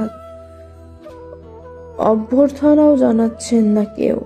কথা বলবোটা কোথায় বলবে তাহলে? তারান্নুম হোসেন নিজের ঘরে চলে গেলেন। এইখানে দাঁড়িয়ে থেকে এইসব সহ্য করার সম্ভব হচ্ছে না তার। দরজা বন্ধ করে কাঁদতে লাগলেন। কি হয়ে গেল এই সময়? তুর্যর বাবাও তুর্যকে অত্যন্ত ভালো শান্ত মেজাজের মানুষ। তার চরিত্রে কখনোই নারী লোক ব্যাপারটা ছিল না। শাক চোরেরা কাটে এমন টাইপ মানুষ, আর সেই মানুষটাই আজ এমন একটা কাজ করলো। এও কি সম্ভব? কাউকে কি তবে আর বিশ্বাস করা যাবে না? সমাজে মুখ দেখাবে কি করে? ছেলের বিয়ের 2 দিন না যেতেই বাবার নতুন বউ এসে হাজির। আলোর পরিবার কি বলবে? লোকের হাসির খোরাক হয়ে গেল। তার মাথা কাজ করছে না। ভরে যেতে ইচ্ছে হচ্ছে এখনই। এদিকে আলো আছে কিং কর্তব্য বিমূঢ় হয়ে। সে কোন দিকে যাবে, কি করবে কিছুই বুঝতে পারছে না। এমন ভয়ঙ্কর উদ্ভট ঘটনার সম্মুখীন সে কোনোদিন হয়নি। তাই কি করা উচিত এখন তা বোঝা আসছে না। বোকার মতো দাঁড়িয়ে থেকে দেখে যাচ্ছে সব। জুলির নামের ভদ্র মহিলা ভাবলেশীন ভাবে বসে আছে, যেন কিছুই সমস্যা নেই, বরং ভেতরে ভেতরে মজাই পাচ্ছে। মহিলার মেয়েটার ভাবগতি কিছু বোঝা যাচ্ছে না। আসার পর থেকেই ফোন টিপেই যাচ্ছে। মাঝে একবার আলোর কাছে ওদের ওয়াইফাই এর পাসওয়ার্ড চেয়েছিল। আলো মুখ কঠিন করে বলেছে, আমাদের ওয়াইফাই নেই। মেয়েটা ট্যাম্প কেয়ার ভাবে হেসে বলল, সমস্যা নেই, একটু পরে ঠিকই দেবেন। আলো বুঝলো এই মেয়ে ছোট হলে কি হবে, পাক্কা ঝালমরিচ। আর জাওয়াত মোটকাটা আসার পর থেকে নড়াচড়া করেই যাচ্ছে, আর একটু পরপর ব্যাগ থেকে এটা সেটা বের করে খাচ্ছে। ওরা কি আজ তো মুদির দোকান ব্যাগে ভরে ঘাড়ে নিয়ে ঘুরে বেড়ায়? খাবার বের হয়েই যাচ্ছে। আর এফএম রেডিওর অ্যাডের মতো একটু পরপর বলেই যাচ্ছে, মা ওরা আমাদের কিছু খেতে দিচ্ছে না কেন? আরে রাক্ষস, তোকে কি খেতে দিবে? তোর এই খিদে ইহকালে মিটবে বলে তোর মনে হচ্ছে না? ও যখন জাওয়াতের দিকে তাকে এইসব ভাবছিল, তখন জুলির বলে উঠল, তুমি নিশ্চয়ই তুর্যর বউ? আলো চমকে উঠে জুলির দিকে তাকালো, কিন্তু কিচ্ছু বলল না। জুলির বলল, আমার ছেলের দিকে যেভাবে তাকিয়ে আছো জুল, কেন? অনেকক্ষণ ধরে এসেছি, কিছু খেতে না দেওয়াটা অভদ্রতা। তার উপর আমার ছেলেটার খিদে লেগেছে, বারবার খেতে চাইছে। ওর দেখেও চুপ আছো, আশ্চর্য। আপনি আমাকে চিনেন কি করে? এত অবাক হওয়ার কিছু নেই। আমি তোমাদের সবাইকেই চিনি। নিজের অধিকার আদায়ে আমাকে আটঘাট বেঁধেই তো নামতে হবে, বলো। এই চিটাগাং থেকে সারা রাত লম্বা জার্নি করে এসেছি। আমাদের সবারই খিদে পেয়েছে। ছেলের বউ হিসেবে তোমার উচিত আমাদের খাবারের ব্যবস্থা করা। আলো বুঝতে পারলো এই মহিলা নিতান্তই অভদ্র একজন, নইলে এমন পরিস্থিতিতে নির্লজ্জের মতো খাবার চাইতে পারে। সে বলল, আমাদের সকালে নাস্তা করা শেষ, বাসায় আর কোনো খাবার নেই। জুলির মুচকি হেসে বলল, আমাকে তুর্যের মা পাওনি, আমি জুলি। দরকার হলে পেটের ভেতর থেকে খাবার বের করে আনতে জানি। যাও, নাস্তার ব্যবস্থা করো। আলো আর এক মুহূর্ত দাঁড়ালো না, ভয়ে এক দৌড়ে নিজের ঘরে গিয়ে দরজা বন্ধ করে দিল। জুলির তখন কাছের মেয়েটাকে বলল, বাসায় ডিম আছে? আমার সেদিকে 2টা ডাবল ডিমের পোচ, 1 গ্লাস গরম দুধ আর 5টা পরোটা ভেজে দাও। আর আমাদের দুজনের জন্য 3টা করে পরোটার সাথে 1টা করে ডিম পোচ হলেই হবে। সাথে অমলেট আর কাজু বাদাম দেবে সাজিয়ার জন্য।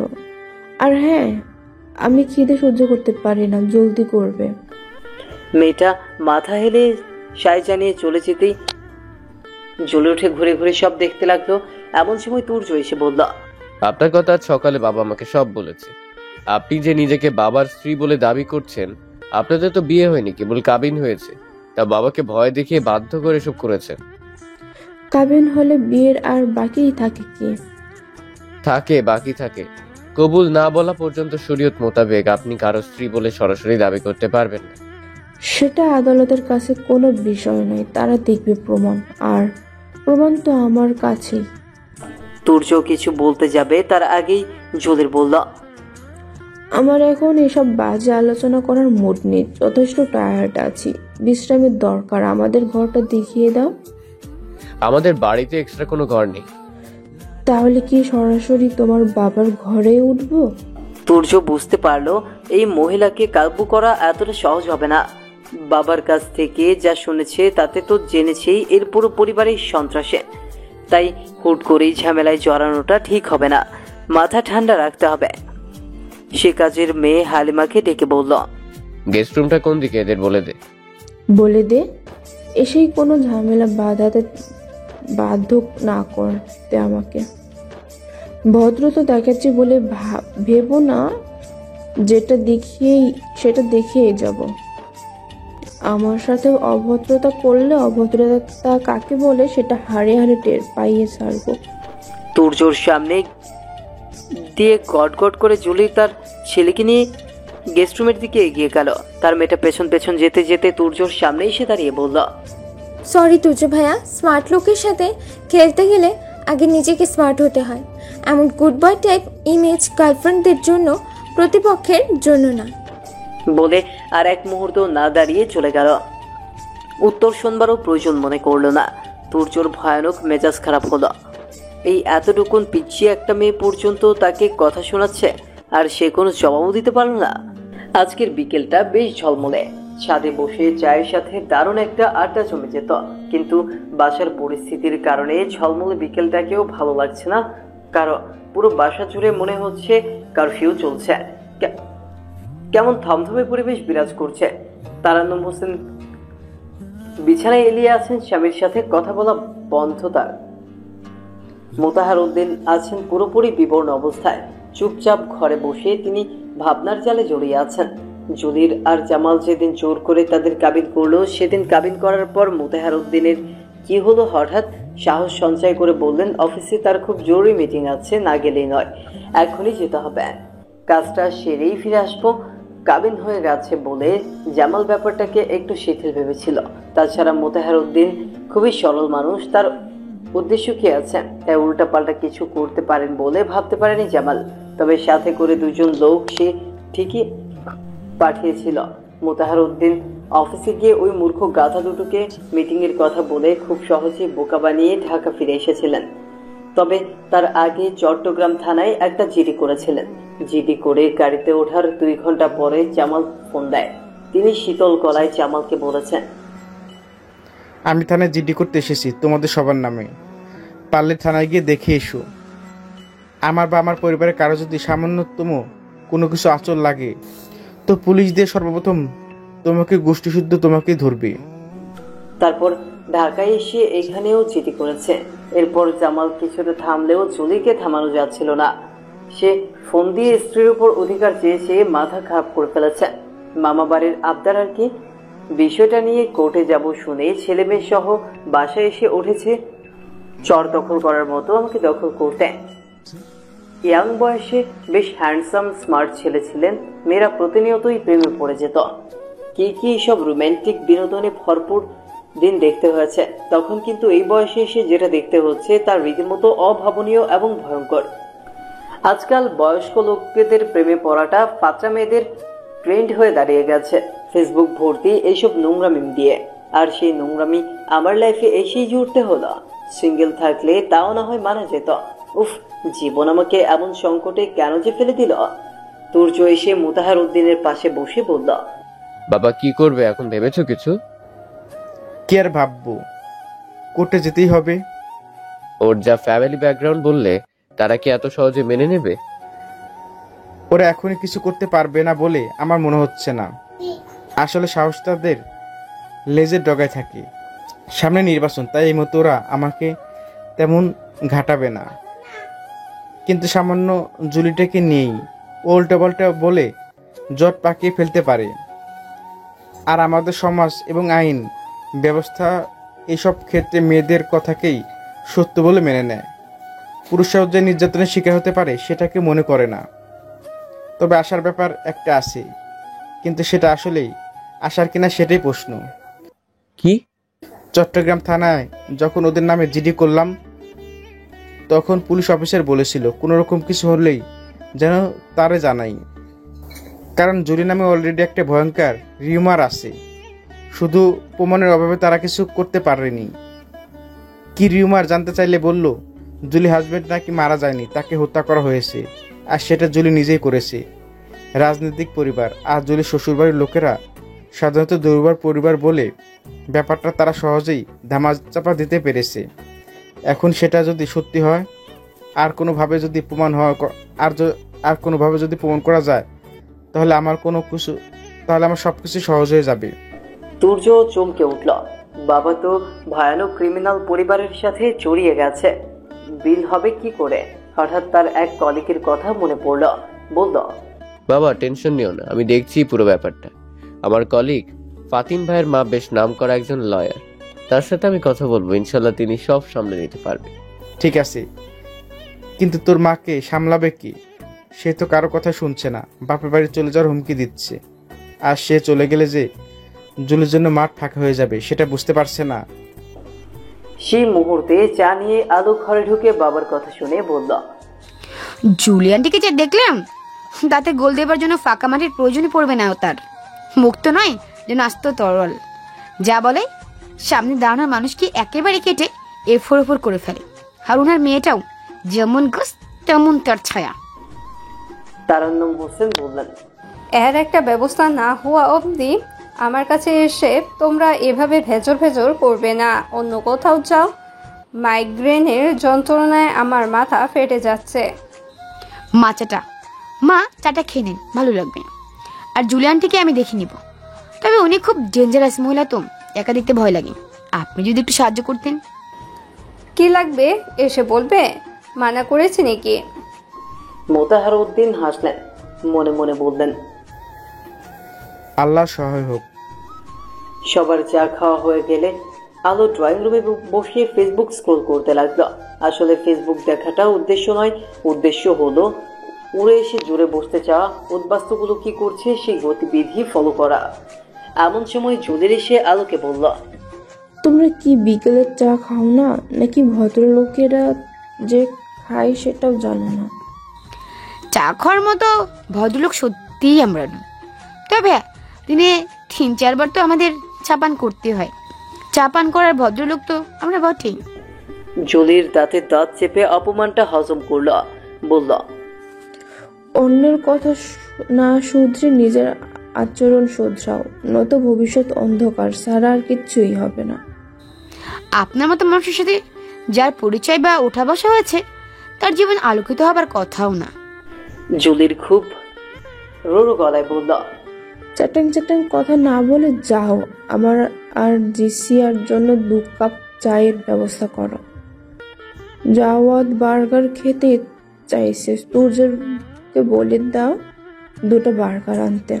আলো আর চোখে জলির দিকে তাকিয়ে বলল, এ হালিমা, জুলি আন্টিকে চা দে। চা বানানোর সময় চিনি খেয়াল করে দিস। চিনির বয়াম কিন্তু বদলেছি, আগেটা ইঁদুর মারা 20 টাকা আছে, মনে করে আবার সেটা দিয়ে দিস না।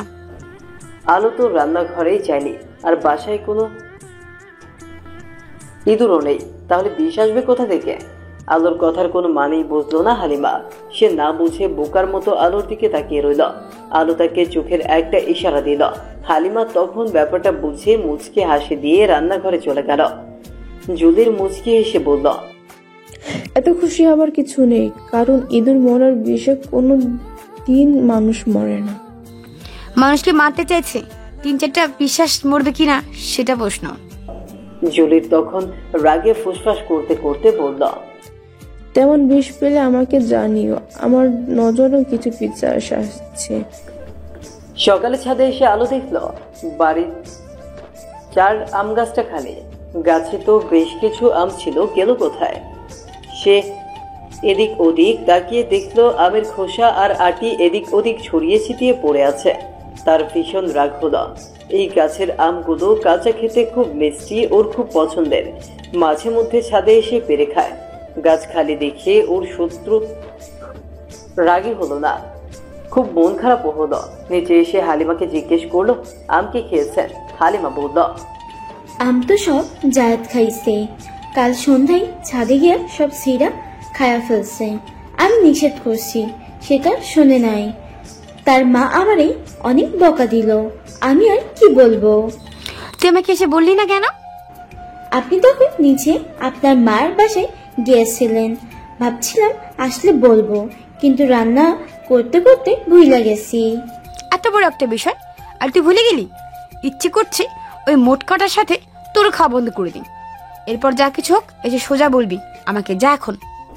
হালিমা আচ্ছা বলে চলে গেল। আলো ভাবতে লাগলো লোকটাকে কিভাবে শাস্তি দেওয়া যায়। এমন সময় জাসি এসে বলল, ভাবি, তুর্য ভাইয়া কোথায়? তুর্য ভাই কি দরকার? আমার একটু কেনাকাটা আছে, ভাইকে সাথে নিয়ে যাব। তোমার কেনাকাটায় তুর্য কেন যাবে? আমি ঢাকায় আগে কখনো আসিনি, যদিও একা যেতে পারবো, তবুও মা চাইছে তাই ভাইয়া যাবে। আলো কড়া গলায় বলল, তুর্য অবশ্যই তোমার সাথে যাবে না। জসিয়া তখন চিৎকার করে তার মাকে ডেকে বলল, মা, ভাবি ভাইয়াকে যেতে দিচ্ছে না, কি করব? জলির তখনই ঘর থেকে বের হয়ে এসে বলল, এসব কি আলো? জিসিয়া কি বলছে শুনতে পাচ্ছ না? তুমি কি ভেবেছো তুমি যা চাইবে তাই হবে?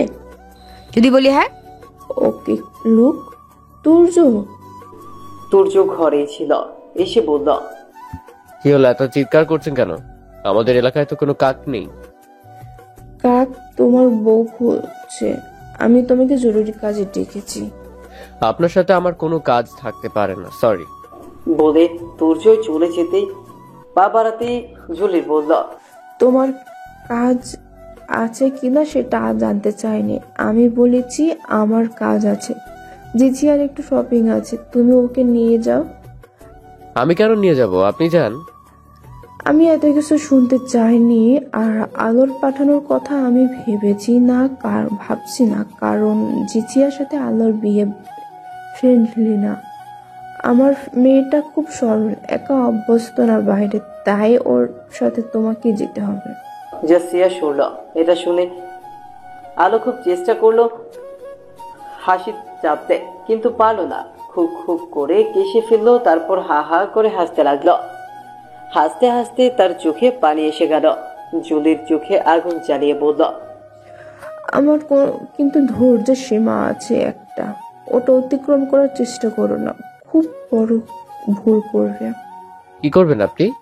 কিছু করতে পারবেন না। তাই মনে করো?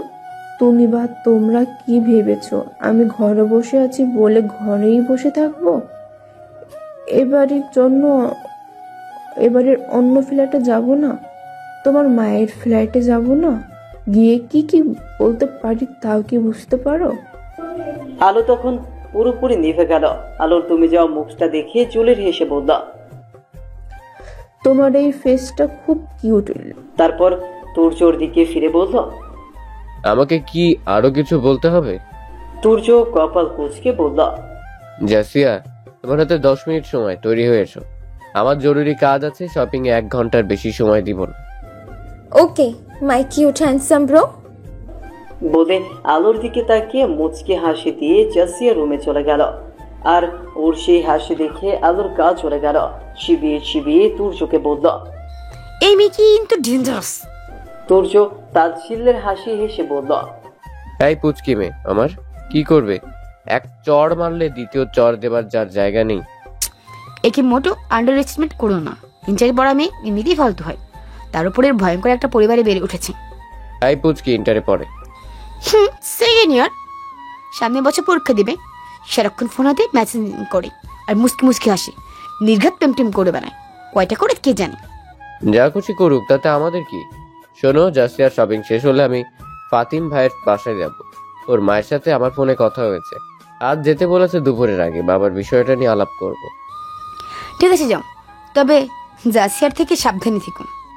ওই ইন্টারের পুচকিকে আমি মোটেও ভয় পাই না। আসি। আজ একটু জলদি এসো। জলদি কেন? আসি। তুর্য কথা বাড়ালো না। ও জানে আজ আলোর জন্মদিন, বিয়ের পর আলোর প্রথম জন্মদিন। কোথায় তুর্য স্পেশাল কিছু করবে তা নয়, পরিবার নিয়ে এসে হিমশিম খাচ্ছে। এর মধ্যেও আলোর জন্য কিছু করতে হবে। দেখা যাক কি হয়। শপিং সেন্টারে গিয়ে জাসিয়ার ভোল পাল্টে গেল পুরোপুরি। সে খুব দ্রুতই বেশ কিছু কেনাকাটা সেরে ফেলল, এত দ্রুত যেন ট্রেন মিস হয়ে যাবে। কয়েকটা ড্রেসের সাথে শাড়িও কিনল, বেশ কিছু প্রসাধন নিল, শাড়ির সাথে ম্যাচ করে গহনা কিনল। তখন তুর্য সুযোগ বুঝে আলোর জন্য এক সেট গহনা নিল। জাসিয়া তুর্যর মাপে একটা পাঞ্জাবিও কিনল। তুর্য বুঝতে পারলো না ওর মাপে কেন পাঞ্জাবি নিল। আর একটা মানুষ এত শপিং কি করতে করে, তবুও কিছু বললো না। করুক যা খুশি, তাতে তুর্যর কে। কেনাকাটা শেষ পর্যায়ে জাসিয়ার ফোনে একটা কল এলো। কল রিসিভ করে জাসিয়া একটু দূরে গিয়ে কথা বলল, তারপর কাছে এসে বলল, ভাইয়া আপনার নাকি জরুরি কাজ আছে, আপনার দেরি হচ্ছে না? আপনি চলে যেতে পারেন। আমার তো কেনাকাটা প্রায় শেষ, আমি চলে যেতে পারবো। তুমি একা যেতে পারবে? হ্যাঁ পারবো, আপনি কোনো চিন্তা করবেন না। বাসায় গিয়ে আপনাকে ফোন করে দিব। তোমার জন্য আমি এতটাও চিন্তায় থাকবো না। তাছাড়া ফোন করতে হলে নাম্বার লাগে, তোমার কাছে সেটা নেই। জাসিয়ার সাথে সাথে মিষ্টি হাসি দিয়ে তুর্যর নাম্বারে কল দিয়ে বলল, ওই যে ওটা আমার নাম্বার। আমার নাম্বার তোমাকে কে দিল? কে দিল সেটা ম্যাটার নয়, শুধু আপনার নাম্বারই নয়, আপনার ফেসবুক অ্যাকাউন্টও আমি জানি। তুর্য কিছু না বলে উল্টো হাঁটতে লাগলো। এই মেয়ের সামনে আরো কিছুক্ষণ দাঁড়িয়ে থাকলে হয়তো ওর সম্পর্কে আরো অনেক কিছু বলে ফেলবে। তখনই জাসিয়া পেছন থেকে চিৎকার করে বলল, তুর্য ভাইয়া, খুব শীঘ্রই আপনি টেনশনে পড়তে যাচ্ছেন, তবে চিন্তা করবেন না, রাতের মধ্যে আপনার সকল চিন্তা আমি দূর করে দেব। জাসিয়ার কথা শুনে তুর্য থমকে দাঁড়িয়ে গেল। পেছনে ফিরে তাকাতেই জাসিয়া তার স্বভাবসুলভ মিষ্টি হাসি দিয়ে হাত নেড়ে ভিড়ের ভেতর হাওয়া হয়ে গেল। তুর্য বিমূঢ়ের মতো দাঁড়িয়ে থেকে ভাবতে লাগলো, জাসিয়া এগুলো কেন বলে গেল। তার গলা শুকিয়ে এলো। সামনে কি তবে নতুন কোনো বিপদ হানা দিতে চেয়েছে? তুর্য 3টার দিকে বাসায় ফিরে দেখলো আলো খুব আয়েশ করে দুপুরের ভাত ঘুম দিয়েছে। সে আলোকে আর জাগালো না। ভাবলো এই সুযোগ ওর জন্য যে সারপ্রাইজ প্ল্যান করেছে সেটা রেডি করে ফেলা যাক। সে সাথে করে আনা ফুল দিয়ে ঘরটা সাজাতে বসলো। গোলাপের পাপড়ি ছিঁড়ে মেঝেতে হাত শেপ করলো, তারপর ছোট ছোট ডেকোরেশন বাতি জ্বালিয়ে দিল। হার্ট শেপের পাশে আলোর জন্য আনা গিফটটা রেখে দিল। এমন সময় দরজায় নখ পড়লো। আসলে নখ বললে ভুল হবে, যেটা পড়লো সেটাকে প্রায় থাবাই বলা যায়। আলোর ঘুম ভেঙে যাবে বলে সে দ্রুত দরজা খুলে দেখে জাওয়াদ দাঁড়িয়ে। তুর্য চাপা রাগী গলায় বলল, কিরে জাম্বু, দুপুরবেলা না ঘুমিয়ে ভূতের মতো মানুষের দরজায় দরজায় থাবা মারছিস কেন? মা ডাকছে তোমাকে। আমাকে কেন রাখছে? আমাকে তো বলেনি কেন ডাকছি।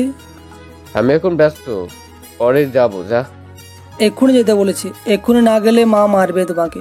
মার অনেক রাগ। আমাকে মারতে পারলে তো যা, গিয়ে তুই মার খা, আমি আসতে পারবো না। তোমাকে যেতেই হবে, নয়তো আমি এখনই চিৎকার করব। তোরা সবকটা এমন বিষের হাড়ি না? আচ্ছা যাচ্ছি। শোন, এই বেলুনগুলো ওই বিছানার পাশে বেঁধে দিতে পারবি? কোনো শব্দ করতে পারবি না। তোর ভাবির ঘুম ভেঙে গেলে আমি কিন্তু তোর নাক ভেঙে ফেলবো। ওই গ্যাস বেলুনগুলো আমাকে একটা দিবে ভাইয়া? যদি ঠিকঠাক বাঁধতে পারিস তাহলে দিব। ঠিক আছে, তুমি যাও, আমি সুন্দর করে বেঁধে রাখবো। তুর্য ওকে বেলুনগুলো দিয়ে সোজা গেস্ট রুমের জলের কাছে গিয়ে জিজ্ঞেস করলো, আমাকে ডেকেছেন কেন? তুমি বাসায় এসে জাসিয়া কোথায়? জাসিয়া কোথায় মানে? আমাকে তো 2 ঘন্টা আগেই ও ছেড়ে দিয়েছে, বললো একাই বাড়ি যাবে, আমি যেন আমার কাজে চলে যাই। বেরিনি এখনো। কি বলছো এসব? ওকে একা ছেড়ে দেবার জন্য তোমাকে পাঠিয়েছি নাকি? কি আশ্চর্য, আমাকে কথা শোনাচ্ছেন কেন? আপনার মেয়েই তো আমাকে চলে যেতে বলেছে। ও বললো আর তুমি শুনে নিলে? বাচ্চা একটা মেয়ে, কত সময় চলে গেছে, এখনো ফিরলো না। ফোন করুন। জলির ফোন দিল কিন্তু ফোন বন্ধ দেখালো। জলির তখন আতঙ্কিত হয়ে পড়ল, বলল, তোমার সাথে যাবার পর ও কি কি করেছে? কেনাকাটা করতে যে কি করবে আবার? কেনাকাটা দেখে তো মনে হচ্ছে বিয়ের বাজার করছে। মেয়েকে কিছু কিনে টিনে দেন না নাকি? বিয়ের কেনাকাটা? তাই তো মনে হলো। এত ব্যাগ নিয়ে এখন রাস্তায় পড়ে আছে কিনা খোঁজ নিয়ে দেখুন। জিসে কি কারোর সাথে ফোনে কথা বলেছে? তুমি কি ওর সাথে বা আশেপাশে কাউকে দেখেছো? তুর্য খেয়াল করলো জলির চেহারায় আতঙ্ক ভর করেছে, যেটা তাকেও চিন্তিত করে ফেললো। বলল, না, কাউকে দেখিনি, তবে একটা ফোন এসেছিল, আমার সামনে দাঁড়িয়ে কথা বলেন, আর ফোন আসার পরই সে আমাকে চলে যেতে বলল। জলির চেহারার সাথে সাথে রক্তিম হয়ে গেল। সে দাঁতে দাঁত চেপে চিবিয়ে চিবিয়ে বলল, যদি আমার মেয়ের কিছু হয়ে যায় তাহলে আমি তোমাকে ছাড়বো না, তোমাদের কাউকে ছাড়বো না। আমার মেয়েকে গুম করে দেবার দায়ে সব কটাকে জেলের ঘানি টানিয়ে ছাড়বো। যাও এখন আমার চোখের সামনে থেকে। বলেই সে তুর্যকে ঠেলে ঘর থেকে বের করে দিয়ে দরজা বন্ধ করে দিল। তুর্য বাইরে দাঁড়িয়ে বুঝলো জাসিয়া কেন তখন ওকে টেনশনের কথা বলেছিল। তার মানে ওর বাড়ি না ফেরার বিশেষ কোনো উদ্দেশ্য আছে। সে দ্রুত পকেট থেকে ফোন বের করে জাসিয়ার নাম্বারে ডায়াল করলো, কিন্তু ফোন বন্ধ দেখালো। মেয়েটার জন্য চিন্তা হতে লাগলো। পরক্ষণেই মনে পড়লো জাসিয়া এটাও বলেছিল রাতের মধ্যে টেনশন দূর করে দিবে। সে জলের দরজায় নক দিয়ে বলল, দরজাটা একটু খুলুন, জাসিয়ার মেসেজ আছে। জলি দরজা খুলে বলল, কি বললে? জাসিয়া যাবার সময় আমাকে বলেছে আমি নাকি টেনশনে পড়ে যাব, তবে রাতের মধ্যে সে টেনশন দূর করার ব্যবস্থা করবে। তাই আমার মনে হয় চিন্তার কিছু নেই, ও যেখানেই আছে নিজের ইচ্ছে দিয়ে আছে এবং ভালো আছে। আমাদের এখন ওর মেসেজ পাওয়া অবধি অপেক্ষা করে যেতে হবে। তুর্যর কথায় জলির মেজাজ আরো বেশি খারাপ হলো। বলল, এ কথা এতক্ষণ কেন বলনি? এখন সব ফালতু কথা বলে নিজের দোষ আমার মায়ের ঘাড়ে চাপাতে চাও নাকি? কারো ঘাড়ে কি করে দোষ চাপাতে হয় তা আমরা কেউ শিখিনি, ওসব আপনাদের বিজনেস। জাসিয়া যেটা বলেছে আমি সেটাই বললাম। বলে তুর্য আর দাঁড়ালো না, চলে এলো। এসে নিজের ঘরে ঢুকে তার প্রায় চিৎকার বের হয়ে যাচ্ছিল। অনেক কষ্টে সেটাকে চাপা দিল। জাওয়াদকে বলে গেছে বিছানার পাশে বেলুনগুলো বাঁধতে, আর বেঁধেছে কিনা আলোর চুলে 8টা বেলুনের 4টাই বাঁধা শেষ। চুল সহ বেলুন উঠছে, মনে হচ্ছে ডাইনি মেরুলাসের চুল। কি ভয়ঙ্কর দৃশ্য! আলোর চুল ছুটি করে বেঁধে ঘুমিয়েছিল বলে এখনো কিচ্ছু টের পায়নি, নয়তো ওর ঘুম ভেঙে যেত আর সারপ্রাইজের 12টা বেজে যেত। এরা কেউই কি কাউকে শান্তি দিতে জানে না।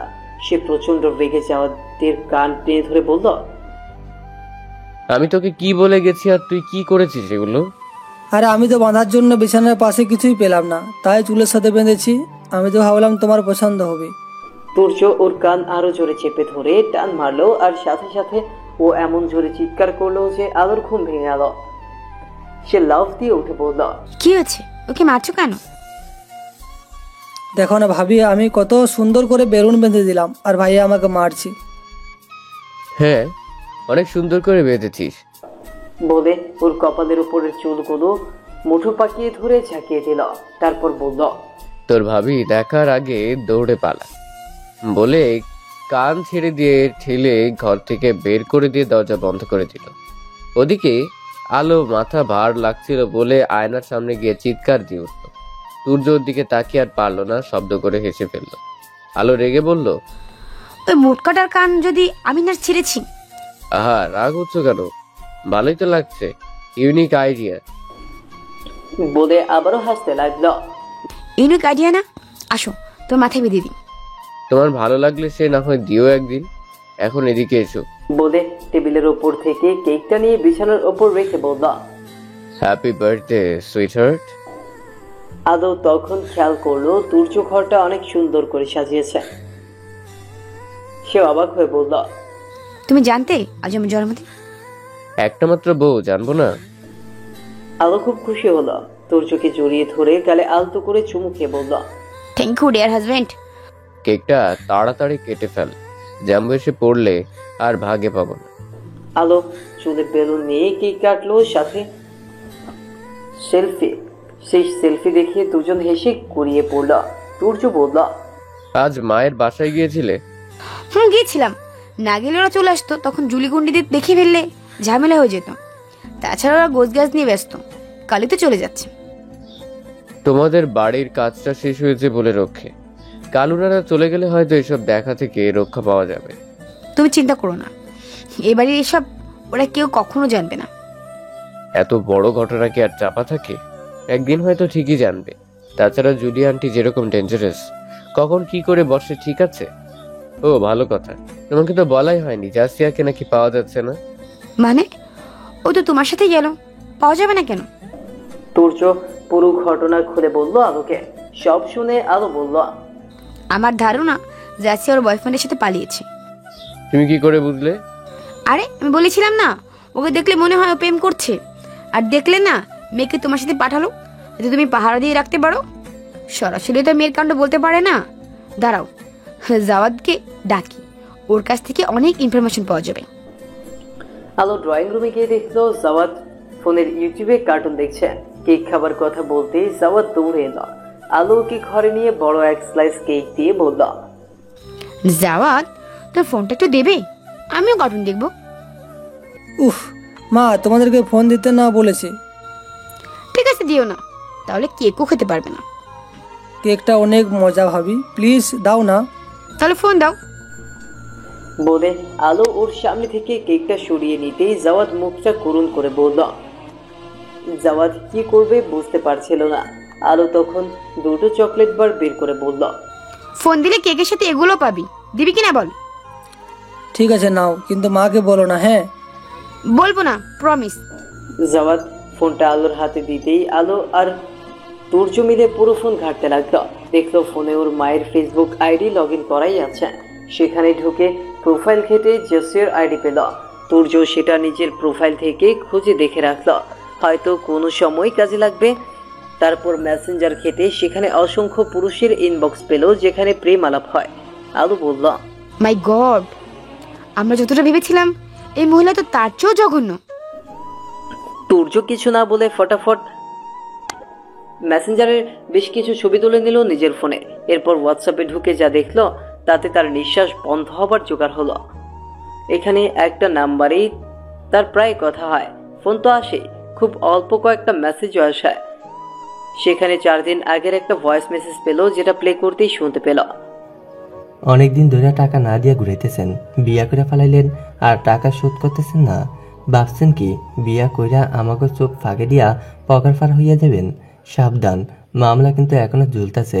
টাকার জন্য আপনার জামাইরে যেমন খুন করছি, টাকা না পাইলে আপনারও খুন করতেও আটকাইব না। আপনার তো নিজের জামাইরে খুন করাইতে কলিজা কাঁপে নাই, টাকা না পাইলে আপনার খুন করে তো আমাকেও কাঁপব না। তাছাড়া আপনার ঘরে একটা কচি মাইয়া আছে, সেটা ভুলে যায় না। কথা কি ক্লিয়ার? এই ভয়েস মেসেজের পর জুলির ফোন দিয়েছিল, তাই জুলির কি জবাব দিয়েছিল সেটা বোঝা গেল না। তবে গতকাল আরো একটা ভয়েস মেসেজ এসেছে, সেটা প্লে করতেই শুনতে পেল। টাকা না দিয়া পলাইছস, তুই কি ভাবছস তোর খুঁজা পাবো না? আমি জয়নাল তোর মতো কুত্তার দুধ খাওয়া বড় হই নাই যে লেজ ঘুটে পলাই যাবো। তোর এমন ব্যবস্থা নিমো, তুই খালি চায়া দেখ। এই ভয়েস মেসেজের কোনো রিপ্লাই নেই। তুর্য বুঝে গেল এখন কি করতে হবে। বাবাকে বাঁচাতে এইগুলোই হাতিয়ার হবে। সে দ্রুত নাম্বারটা নিজের ফোনে তুলে নিয়ে এমন সময় জুলির গলা পাওয়া গেল। সে জাওয়াদকে খুঁজছে তার ফোনের জন্য। মোতাহার উদ্দিন আর তারান্নুম হোসেন এশার ওয়াক্তের নামাজ শেষ করে উঠেছেন। তারান্নুম হোসেন দেখলেন মোতাহার উদ্দিন কেমন চুপ হয়ে আছে। বুঝতে পারলেন কিছু একটা নিয়ে খুব দুশ্চিন্তায় আছেন। পাশে বসে জিজ্ঞেস করলেন, কি হয়েছে এভাবে জিম মেরে বসে পড়লে যে?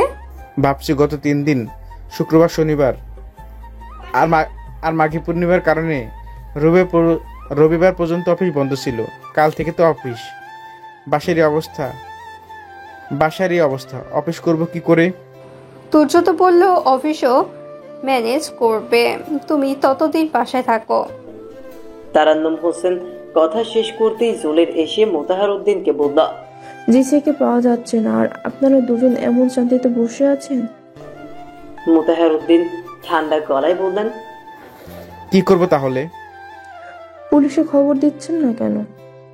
24 ঘন্টা পার না হলে পুলিশ কেন কেস নেবে না? কেস নেবে না নাকি আমার মেয়েকে আপনারা সবাই মিলে প্ল্যান করে গুম করে রেখেছেন? আবল তাবল বলতে ইচ্ছে হলে তোমাদের নিজের লোককে গিয়ে বলো। অযথা আমাদের সময় নষ্ট করো না। পাশ থেকে তারান্নুম হোসেন বললেন, মেয়ের বয়ফ্রেন্ডকে ফোন দিয়ে খোঁজ নিলেই তো জানতে পারবে তারা কোথায় আছে। আমার মেয়ের যে বয়ফ্রেন্ড আছে সেটা আপনাকে বলেছে কে? বলতে হবে কেন? দেখলে তো বোঝা যায় কেমন ইচ্ছুরে পকা মেয়ে এক ওটা। এভাবে অপমান করার মাসুল কি হতে পারে জানেন? অপমান করার কি আছে? যেমন মা তার তেমন ছা হবে, এটাই তো বলেছি। ভুল কি বললাম? জুলের আরো কিছুক্ষণ শাসায়, কিন্তু মোতাহার উদ্দিনকে এবার আর কাবু করতে পারল না। তিনিও পাল্টা জবাব দিয়ে গেলেন। এমন সময় তুর্য এসে বলল, আন্টি অযথা চেঁচিয়ে গলা খারাপ করবেন না। আপনার মেয়ে ভালো আছে, ইনফ্যাক্ট সে খুবই ভালো আছে। মানে তুমি কি জানলে? তুর্য ওর মোবাইলটা জুলির মুখের সামনে ধরতেই জুলি দেখলো জাসিয়া তার ফেসবুক অ্যাকাউন্টের প্রোফাইল পিক চেঞ্জ করেছে, আর সাথে সেই নেশাখোর ছেলেটা বর্ষাছে। ক্যাপশন দিয়েছে, আলহামদুলিল্লাহ, 3 মাসের প্রেমের মধুর পরিণতি। আমার জান, সবাই আমাদের নতুন জীবনের জন্য দোয়া করবেন। জুলির টাস্কিত অবস্থা দেখে আলো আর তুর্য দুজনেই যেন শান্তি পেল। তুর্য বলল, বলেছিলাম না যে আসিয়া বিয়ের কেনাকাটা করেছে বলে মনে হয়েছে। দেখলেন তো, আপনার মেয়ে আমার দুশ্চিন্তা দূর করতে তার হাজবেন্ডের সাথে তোলা বেশ কিছু রোমান্টিক ছবি আমার ইনবক্সে পাঠিয়েছে, দেখবেন। জুলি কোনো কথা না বলে তার নিজের ঘরে চলে গেল। এবারে সবাই আজ 3 দিন পর একটু স্বস্তি পেল। তুর্য তখন সবাইকে উদ্দেশ্য করে বলল, ফাতিম ভাইয়ের মায়ের সাথে আমি দেখা করে এসেছি। একটু আগে ওনাকে বেশ কিছু নতুন ইনফরমেশন দিয়েছি। তিনি বুঝিয়ে দিয়েছেন এখন কি করতে হবে। তোমাকে ফাঁসিয়ে বিয়ে করার দায়ে আগামীকাল পুলিশ নিয়ে আসবো ওনাকে অ্যারেস্ট করতে। বাবা, তুমি নিশ্চিন্ত থাকো, সত্যের জয় হবেই। এ পর্যন্ত বলে তুর্য থামলো। জুলির ফোনের ব্যাপারটা ইচ্ছে করেই চেপে গেল, কারণ দেওয়ালেরও কান আছে। জেসিয়ার কারণে এই প্রথম জুলিকে একটু বিধ্বস্ত দেখালো। সে নিজের ঘর থেকে আর বের হলো না। পরের দিন সকালে সে মোতাহার উদ্দিনের কাছে গিয়ে বলল, তাকে কাবিনের পুরো 20 লাখ টাকা এখনই দিতে হবে। মোতাহার উদ্দিন অবাক হয়ে বললেন, কাবিনের টাকা দিয়ে কি করবে এখন? আমার টাকা দিয়ে আমি যা খুশি করবো, আপনাকে কৈফিয়ত দেব কেন? টাকাটা যেহেতু আমাকেই দিতে হবে, সেহেতু কৈফিয়তটাও চাইতে পারি। কাবিনের টাকার ব্যাপারে কোনো কৈফিয়ত চাইবার নিয়ম নেই। টাকাটা আমার লাগবে, এক্ষুনি দিবেন। এতদিন তো স্ত্রীর অধিকার চেয়ে চেয়ে মাথা খারাপ করেছেন, আজ হঠাৎ টাকার জন্য এত মরিয়া? জুলির মোতাহার উদ্দিনের দিকে তাকিয়ে বলল, আপনি টাকাটা দেবেন নাকি আমার পুলিশের কাছে যাব? কত সময় লাগবে? চাইলে তো হুট করেই এতগুলো টাকা দেয়া যায় না, ব্যবস্থা করতে সময় লাগে না? সেটা এখনই কি করে বলবে? 2 সপ্তাহ তো লাগবেই। এত সময় আমার হাতে নেই, আমি 1 সপ্তাহ সময় নিলাম। এর মধ্যে ব্যবস্থা করুন। টাকা না পেলে ঠিক 1 সপ্তাহ পর বাড়িতে পুলিশ আসবে। বলে জুলি চলে গেল। এখন কি করবি তুর্য? এখন তো আমাদের শেষ করে ছাড়বে মনে হচ্ছে। কে কাকে শেষ করবে সেটা এখন সময় মাত্র। আমি থানায় যাচ্ছি পুলিশ আনতে। দয়া করো সবকিছু যেন ঠিকঠাক করতে পারি। যাক, আল্লাহ ভরসা, সবকিছু ভালোই হবে ইনশাল্লাহ। জয়নাল জুলিকে আবার ফোন করেছে। জুলির ফোন ধরেই ঝাঁঝালো গলায় বলল, তোকে না বলেছি যেভাবে ফোন দিবি না, টাকার ব্যবস্থা হবে শীঘ্র। আমাকে 10 দিন সময় দে, এরপর আমি নিজেই তোকে ফোন দিব। ঠিক আছে, তবে এইবার শেষবার মতো সময় দিলাম। 10 দিন শেষ হইলে আমি জয়নাল তোরে মাটির তল থেকে হইলেও খুঁজা বাইর করে টাকা আদায় করে সারমো, মনে থাকি জানো। বলেই জয়নাল ফোন কেটে দিল। জুলি ভাবতে লাগলো জয়নালকে আর খাটানো যাবে না, 10 দিনের জন্য তো ওকে ঠান্ডা করা গেল। এই ফাঁকে মুতাহার উদ্দিনের কাছ থেকে টাকাটা দিয়ে টাকাটা আদায় করতে হবে। তিনি গাধা হলেও তুর্য ছেলেটা খুব চালাক, কখন জেনে ফেলবে ওর বাবাকে মিথ্যে কাবিনে ফাঁসিয়েছে, তখন আর টাকা তোলা সম্ভব হবে না। আম ছালা সব যাবে। ওইদিকে জিল্লুর ছোকরাটা বিয়ের জন্য পাগল হয়ে গেছে, বিয়ে করেই ব্যাংকক চলে যাবে বলেছেন। সবকিছু গোছানোই আছে, টাকাটা হাতে পেলেই উড়াল দিবে দুজনে। জাসিয়া ভেগেছে ভালোই হয়েছে, আমার রাস্তা বিনা ঝামেলায় পরিষ্কার হয়েছে। যাওয়াটা একটা ঝামেলা রয়ে গেছে, ছেলেটা সারাদিন এত খায়, খেতে খেতে কবে জানি ফেটে যাবে, তাও মায়া লাগে। খাক, একটু খেলে কি হয়, ওকে না হয় ভাইয়ার কাছে দিয়ে যাব। ভাইয়া অবশ্য নিতে চাইবে না, হাতে কিছু টাকা দিলে ঠিকই নিবে। লোভী একটা। ব্যাংককে কিছুদিন আয়েশ করে নিজেকে গুছিয়ে নিয়ে বছর খানিক পর না হয় যাওয়াদের একটা ব্যবস্থা করা যাবে। তারপর যা সব জাহান্নামে বলেই আয়েশি ভঙ্গিতে ফোন হাতে নিল। জিল্লুরের সাথে কিছুক্ষণ রসের আলাপ করতে হবে। ছেলেটার সাথে গত রাতে একটু ঝগড়া হয়ে গেছে বলে রাগ হয়ে আছে, বেশি রাগ হয়ে গেলে আবার ব্যাংককের টিকিট হাতছাড়া হয়ে যেতে পারে। জুলির দরজা বন্ধ করে যখন ফোনে জিল্লুরের সাথে গল্প করছিল, তুর্য তখন পুলিশ নিয়ে বাসায় এলো। জুলির ঘর দেখিয়ে দিতেই পুলিশ দরজায় থাবা মারতে লাগলো। জুলির ভেতর থেকে চিৎকার করে বলল, জাওয়াদ হারামজাদা, দরজা ভেঙে ফেলবি নাকি? খেয়ে খেয়ে তোর শরীরে মহিষের মতো শক্তি গজিয়ে গেছে, মার খেতে না চাইলে ভাগ এখন। কিন্তু দরজা থেকে কেউ সরল না, বরং আগের চেয়েও দ্বিগুণ জোরে থাবা পড়ল। জুলির তখন রেগে ইচ্ছে মতো গালি দিতে দিতে দরজা খুলল। দরজা খুলেই তার চোখ কপালে উঠে গেল পুলিশ দেখে। বলল, আমি তো আপনাদের ডাকিনি। আমাদের ডাকতে হয় না, আমরা গন্ধ শুকে জায়গা মতো হাজির হয়ে যাই। জুলির মনে মনে ভয় পেল, এরা জাল কাবিন বিষয়টা বুঝে ফেলল নাকি অন্য কিছু জেনেছে। সে নিজেকে শক্ত রেখে একবার তুর্যর দিকে তাকালো, তারপর বলল, আপনাদের আমি ডাকবো, তবে সময় হলে। আপনার দেখানোর সময়ে আমরা চলবো, আপনাকে এক্ষুনি থানায় যেতে হবে আমাদের সাথেই। তারপর পাশে থাকা মহিলা পুলিশকে নির্দেশ দিলেন ওকে হ্যান্ডকাফ পরাতে। মহিলা পুলিশ হাত ধরতেই জুলির এক ঝটকায় হাত ছাড়িয়ে নিয়ে বলল, কি হচ্ছে এসব? আপনারা আমাকে কেন ধরছেন? আমাকে এবারে লোক স্ত্রীর অধিকার দিচ্ছে না, আর আপনারা তাদের না ধরে আমাকে ধরছেন। আপনাদের আইন শৃঙ্খলা। কে কি অধিকার পাবে সেটা থানায় গেলেই জানতে পারবেন। আমাদের সময় নষ্ট না করে চলুন এবার। তার আগে বলুন, কি অপরাধে আমাকে থানায় যেতে হবে? অপরাধ তো অনেকগুলো, কোনটা থেকে শুরু করব? তবে এই মুহূর্তে বিয়ে সংক্রান্ত জালিয়াতির মামলায় অ্যারেস্ট করছি। থানায় চলুন, আরামে বসে সব জানতে পারবেন, তখন আপনার হাতে অফুরন্ত সময় থাকবে। জুলির এতটা মোটেও আশা করেনি। অভিযোগ অনেক, এই শব্দটাতে ওর বুকে কাঁপন ধরে গেছে। সে ভেতরে ভেতরে ভেঙে পড়েছে, কিন্তু সে অবস্থা কাউকে বুঝতে দিচ্ছে না। কঠিন গলায় বলল, আমি একটা ফোন করতে পারবো? পারবেন, তবে আমাদের সামনে বসে কথা বলতে হবে নিরাপত্তার জন্য। জুলির তার ভাইকে ফোন দিল। জামালকে কেঁদে কেঁদে সব বলল। ওপাশ থেকে জামাল কি বলল জানা গেল না, তবে কথা শেষ হতেই পুলিশ অফিসার ওর হাত থেকে ফোনটা নিয়ে নেয়। ফোন নিতেই জুলির চোখে মুখে আগুন ঢেলে বলল, আমার ফোন নিচ্ছেন কেন? ফোনে ক্রাইমের অনেক এভিডেন্স পাওয়া যায়, তাই এটা এই মুহূর্ত থেকে পুলিশ হেফাজতে থাকবে। আপনারা যেভাবে আমার ফোন নিতে পারেন না। অবশ্যই পারি। আপনার নামে মামলার সাথে এটাও স্পষ্ট করে বলা হয়েছে ফোনটা যেন বাজেয়াপ্ত করা হয়, নয়তো মামলার অনেক প্রমাণ সরিয়ে ফেলা হবে। জুলির আর কোনো কথা বলতে পারলো না, তবে তুর্য আর মুতাহার উদ্দিনের দিকে তাকিয়ে কাউকে ছাড়বে না বলে শাসিয়ে গেল। জুলিকে নিয়ে যেতেই বাড়ির সবাই স্বস্তি পেল। তুর্য বলল, বাবা তুমি কিছু টেনশন করো না, এই মহিলা যেন অন্তত 14 বছরের আগে ছাড়া না পায় সে ব্যবস্থা আমি করে ফেলবো, আর তোমাকেও নির্দোষ প্রমাণ করে ফেলবো। টেনশনের দিন শেষ, এবার টেনশন দেবার পালা। সেই মুহূর্তে যাওয়া দেশে বলল, আমার আম্মুকে পুলিশ ধরে নিয়ে গেলে কেন? মোতাহার উদ্দিন তার পুরো পরিবার নিয়ে কোর্টে উপস্থিত হয়েছেন। আজ তার মামলার রায় ঘোষণা হবার কথা, যদিও তথ্য প্রমাণ সবকিছুই জুলির বিপক্ষে। তবুও মোতাহার উদ্দিনের বুক ধুকপুক করছে, যদি কিছু হয়ে যায়। জুলির তো রাজনৈতিক ব্যাকগ্রাউন্ড বেশ শক্ত।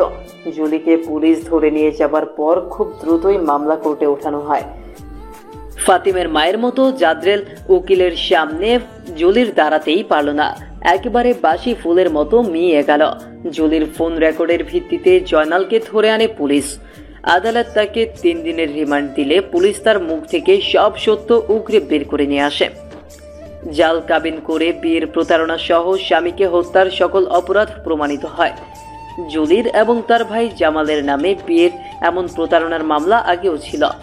স্বামী হত্যার মূল পরিকল্পনাকারী হিসেবে জুলিরও হত্যা করে। জুলির পরিকল্পনাকে বাস্তব রূপ দিয়ে সহযোগিতা করায় আদালত জয়নালকে যাবজ্জীবন কারাদণ্ড দিয়েছে। উক্ত খুনের ঘটনায় জুলির ভাই জামাল এবং জামালের 2 পুত্র সম্পৃক্ততা পাওয়া গেছে বলে পুলিশ তাদের নামেও গ্রেফতারি পরোয়ানা জারি করেছে। জামাল এবং তার বড় ছেলেকে গ্রেফতার করা গেলেও ছোট ছেলে পলাতক আছে। আইন শৃঙ্খলা বাহিনী তাকে গ্রেফতার করতে জামাল ও তার বড় ছেলেকে দফায় দফায় রিমান্ডে নিয়ে তথ্য আদায়ের যথাসম্ভব চেষ্টা চালিয়ে যাচ্ছে। আসামিদের আদালত জেল হাজতে প্রেরণের নির্দেশ দেওয়ার পর জুলিরকে যখন পুলিশি হেফাজত থেকে জেলে হস্তান্তর করা হলো, তখন সে তুর্যকে কড়া গলায় বলেছিল, আমার আম্মুকে পুলিশ ধরে নিয়ে গেল কেন? Don't forget, one day I will back. Turya হেসে বলেছিল, I wouldn't forget you either. Hope you will come back civilized by then. Bye. জুলির এরপর আর দাঁড়ায়নি। কোর্টে মামলার শুনানি পর্যন্ত জাওয়াদকে আলো নিজের কাছেই রাখল। আলোর কাছে আদরে থাকলেও জাওয়াদ তার মাকে মিস করত। ছোট মানুষ, মাকে ছাড়া কখনো থাকেনি তো। আলো ওকে যথেষ্ট আদর দিল এই কয়েকটা দিন। মামলার রায়ের সাথে কোর্ট জাওয়াদের কাস্টডি তার দাদা দাদিকে দিয়েছে। ওর দাদা আব্দুল রশিদ যখন ওকে নিতে এলো, তখন আলোকে জড়িয়ে ধরে মন খারাপ করে কেঁদে ফেলেছিল। আলো বলেছে স্কুল ছুটি দিলে যেন এইখানে বেড়াতে আসে। জাওয়াদের দাদা জুলির কারাদণ্ডে অত্যন্ত খুশি হয়েছেন। তার একমাত্র পুত্র রাজীবকে হারিয়ে একেবারেই ভেঙে পড়েছিলেন তিনি। তার ওপর ছেলে হত্যার সঠিক বিচার তিনি পাননি। জামাল আর জামালের ছেলেরা মিলে রাজনীতির প্রভাব খাটিয়ে নিজেদের সহ জলিলকে নির্দেশ প্রমাণ করে মামলা খারিজ করে দিয়েছিল।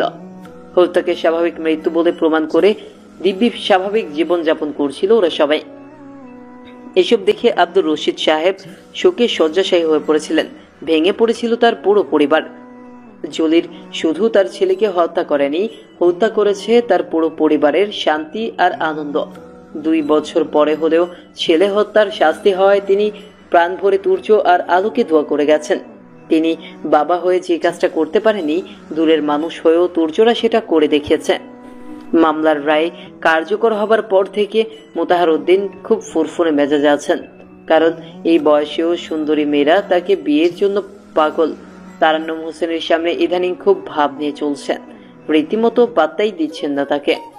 বড় বয়সে এসব ঢং তারান্নুম হোসেনের একদমই সহ্য হচ্ছে না। ওদিকে অনেকদিন পর বাড়িতে স্বস্তি নেমে এসেছে বলে সেই খুশিতে আজ পার্টির আয়োজন করা হয়েছে। আলো বলেছে পার্টির সব খাবার সে নিজেই রান্না করবে, তাকে কারো সাহায্য করার পর্যন্ত কোনো দরকার নেই। এমনকি আজ রান্নাঘরের আশেপাশেও কারো যাওয়া নিষেধ। তুর্য আর তারান্নুম হোসেন এটা নিয়ে ভীষণ উদ্বিগ্ন অবস্থায় আছেন, কারণ আলো চা বানানো ছাড়া কিছুই রান্না জানে না। 2 থেকে 4 বার কিছু রান্না করার ট্রাই করেছে, যার কোনোটাই মুখে তোলা যায়নি। আজ আনন্দের দিনে কি হবে কে জানে। ইউটিউব দেখি নাকি খুব টেস্টি সব খাবার রান্না শিখেছে। এবার তার রান্না খেয়ে নাকি আঙুল শুদ্ধ খেয়ে ফেলবে সবাই। একেবারে নোফেল সব রেসিপি শিখেছে। এখন ইউটিউবের রেসিপি দেখে কতটা কি হবে কে জানে। সেখানে তো 1 কাপ গোড়া দুধে 6টা ডিম দিয়ে নোফেল মিষ্টির রেসিপিও আছে। তারান্নুম হোসেন মোটেও ভরসা করতে পারছেন না, তাই তুর্যকে বললেন, আলো কি করছে কে জানে, আমাদের কাউকে কিছু বলছেও না, দেখতেও দিচ্ছে না। যদি তুমি যা ভাবছো আমি তাই ভাবছি মা। যদি ওর রান্না খাওয়া না যায় তখন? আজ রাতে কি তাহলে না খেয়ে থাকতে হবে? এক রাত না খেয়ে থাকাটা ব্যাপার না, কিন্তু দাওয়াত খাবার কথা থাকলে খিদেটা তখন রাক্ষস হয়ে যায়। এই অবস্থায় খেতে না পারাটা কষ্টদায়ক। কি করবি তাহলে? ও তো রান্না করে আছে, সেই সুযোগে তাহলে আমরা রেস্টুরেন্টে থেকে কিছু খাবার অর্ডার করে ফেলি। ও মন খারাপ করবে। আরে কিছুই হবে না, আমি ম্যানেজ করে নেব, তুমি টেনশন নিও না। ম্যানেজ করা যাবে হয়তো, কিন্তু মেয়েটা কষ্ট পাবে। সারাক্ষণ আলোর প্রতি সফট কর্নার না দেখিয়ে তোমার যে একটা পুত্র আছে সেটা মাথায় রেখো, আর ওকে একটু রান্না বান্না শেখাও। তোকে মাথায় রাখি না তো কোথায় রাখি? কে জানে কোথায় রাখো। আমি খাবার অর্ডার করছি বলে তুর্য উঠে যায়। রাত 9টায় আলো খাবার রেডি করে সবাইকে ডাইনিং টেবিলে ডেকে পাঠালো। খাবারের দিকে তাকিয়ে সবার রীতিমতো চোখ কপালে ওঠার জোগাড়। এত লোভনীয় সব খাবার তুর্য তো উত্তেজনায় বলেই ফেলল, ওয়াও, লুকস লাইক রেস্টুরেন্ট। তুর্যর কথা শুনে আলো চমকে উঠল। তারপর শুকনো ঢোক গিলে কাপা গলায় বলল, রেস্টুরেন্টে মানে কি? আমি সব নিজে রান্না করেছি, শিখেছি না। আসলেই দেখতে চমৎকার হয়েছে, খেতেও নিশ্চয় ভালো হয়েছে। কথা না বাড়িয়ে সবাই খাওয়া শুরু করো। সবাই খুব তৃপ্তি নিয়ে খেল। কেউ কল্পনাই করেনি আলো হুট করে এত ভালো রান্না করে ফেলবে। ওদিকে আলো খুশিতে গদগদ হচ্ছে। তারান্নুম হোসেন ঘোষণা করলেন এখন থেকে আলোকেই রান্নাঘর সামলাতে হবে। এত ভালো রান্না রেখে আর যাই হোক হালিমার হাতের রান্না খাওয়া ঠিক হবে না। এসব শুনে আলোর কপালে বিন্দু বিন্দু ঘাম জমতে শুরু করলেও হেসে বলল, হ্যাঁ করবো তো। ওইদিকে খাবার শেষ হতেই কলিং বেল বাজল। তুর্য বুঝলো এটা নিশ্চয়ই ডেলিভারি বয় খাবার নিয়ে এসেছে। মায়ের কথা না শুনে খাবার অর্ডার করা খুব ভুল হয়ে গেছে। পেট ভরে খাবার পর এই খাবারগুলোর গতি কি হবে এখন? সে হতাশ মুখে দরজা খুলে দেখলো ডেলিভারি বয় খাবারের প্যাকেট হাতে দাঁড়িয়ে আছে। তুর্য বলল, আচ্ছা, আমি যদি এই খাবারের অর্ডারটা ক্যান্সেল করতে চাই সেটা কি সম্ভব? তুর্য বুঝে গেল আলোর রান্না আসলে কোন কিচেনে হয়েছে। সে খাবারগুলো নিয়ে ছেলেটাকে বিদায় করে দিল। তারপর সেগুলো সোজা নিজের ঘরে নিয়ে গেল। আলো ঘরে এসে খাবারের প্যাকেট দেখে অবাক হলো। তুর্যকে জিজ্ঞেস করলে তুর্য পুরো ঘটনা খুলে বলল, ওরে বাবা, এই তো দেখি চোরের মায়ের বড় গলা। তুমি কি এখনো ভাবছো আমি কিছু বুঝিনি? আলো চুপ করে ধরা পড়া মুখ নিয়ে মন খারাপ করে বসে রইল। সে তো ভালো ভেবেই এটা করেছে। আনন্দের দিনে খারাপ খাবার খাইয়ে কারো মন খারাপ করাতে চায়নি। আজকের পার্টি পার হলে রান্নাটা শিখে নিবে, তারপর সবাইকে শুধু নিজের হাতের রান্না খাওয়াবার জন্য একটা পার্টি দিবে। অথচ এইভাবে ধরা পড়বে ভাবতেও পারেনি। তুর্য ওর মুখ দেখে বলল, রান্নাটা শিখে নিলি তো পারো। এতদিন তো সময় পেলাম না। ঠিক আছে, এখন তো বাসায় আর কোনো ঝামেলা নেই, এখন থেকে রোজ রান্না শিখবে। আচ্ছা চলো ছাদে যাই, বেশ কিছুদিন হলো যাওয়া হয়নি। কাল বিকেলে গিয়ে একটা জিনিস দেখে অবাক হয়েছি, চলো তোমাকেও দেখাবো। ইচ্ছা করছে না এখন। আরে চলো তো। বলে তুর্য আর আলোর হাত ধরে টেনে ছাদে নিয়ে যায়। নিয়ে টর্চ জ্বালাতে আলো বিস্ময়ে চিৎকার করে বলে, ডোন্ট ফরগেট মি। কবে ফুটলো ফুল? আজই ফুটেছে, আমি গতকাল এসে দেখে গেছি, কিন্তু তোমাকে বলতে ভুলে গেছি। এর ফুলের জন্য কবে থেকে অপেক্ষা করছি আর তুমি বলতে ভুলে গেলে? কি করবো বলো, আমাকে তো তুমি এত ব্যস্ত রাখো। আলো মিষ্টি হেসে ফুলের ছবি তুলে তার উপর ডোন্ট ফরগেট মি লিখে সেটা তুর্যর ফোনে সেন্ড করলো। তুর্য সেটা দেখে আলোকে জড়িয়ে ধরলো, কানের কাছে ফিস ফিস করে শুধু বলল, নেভার।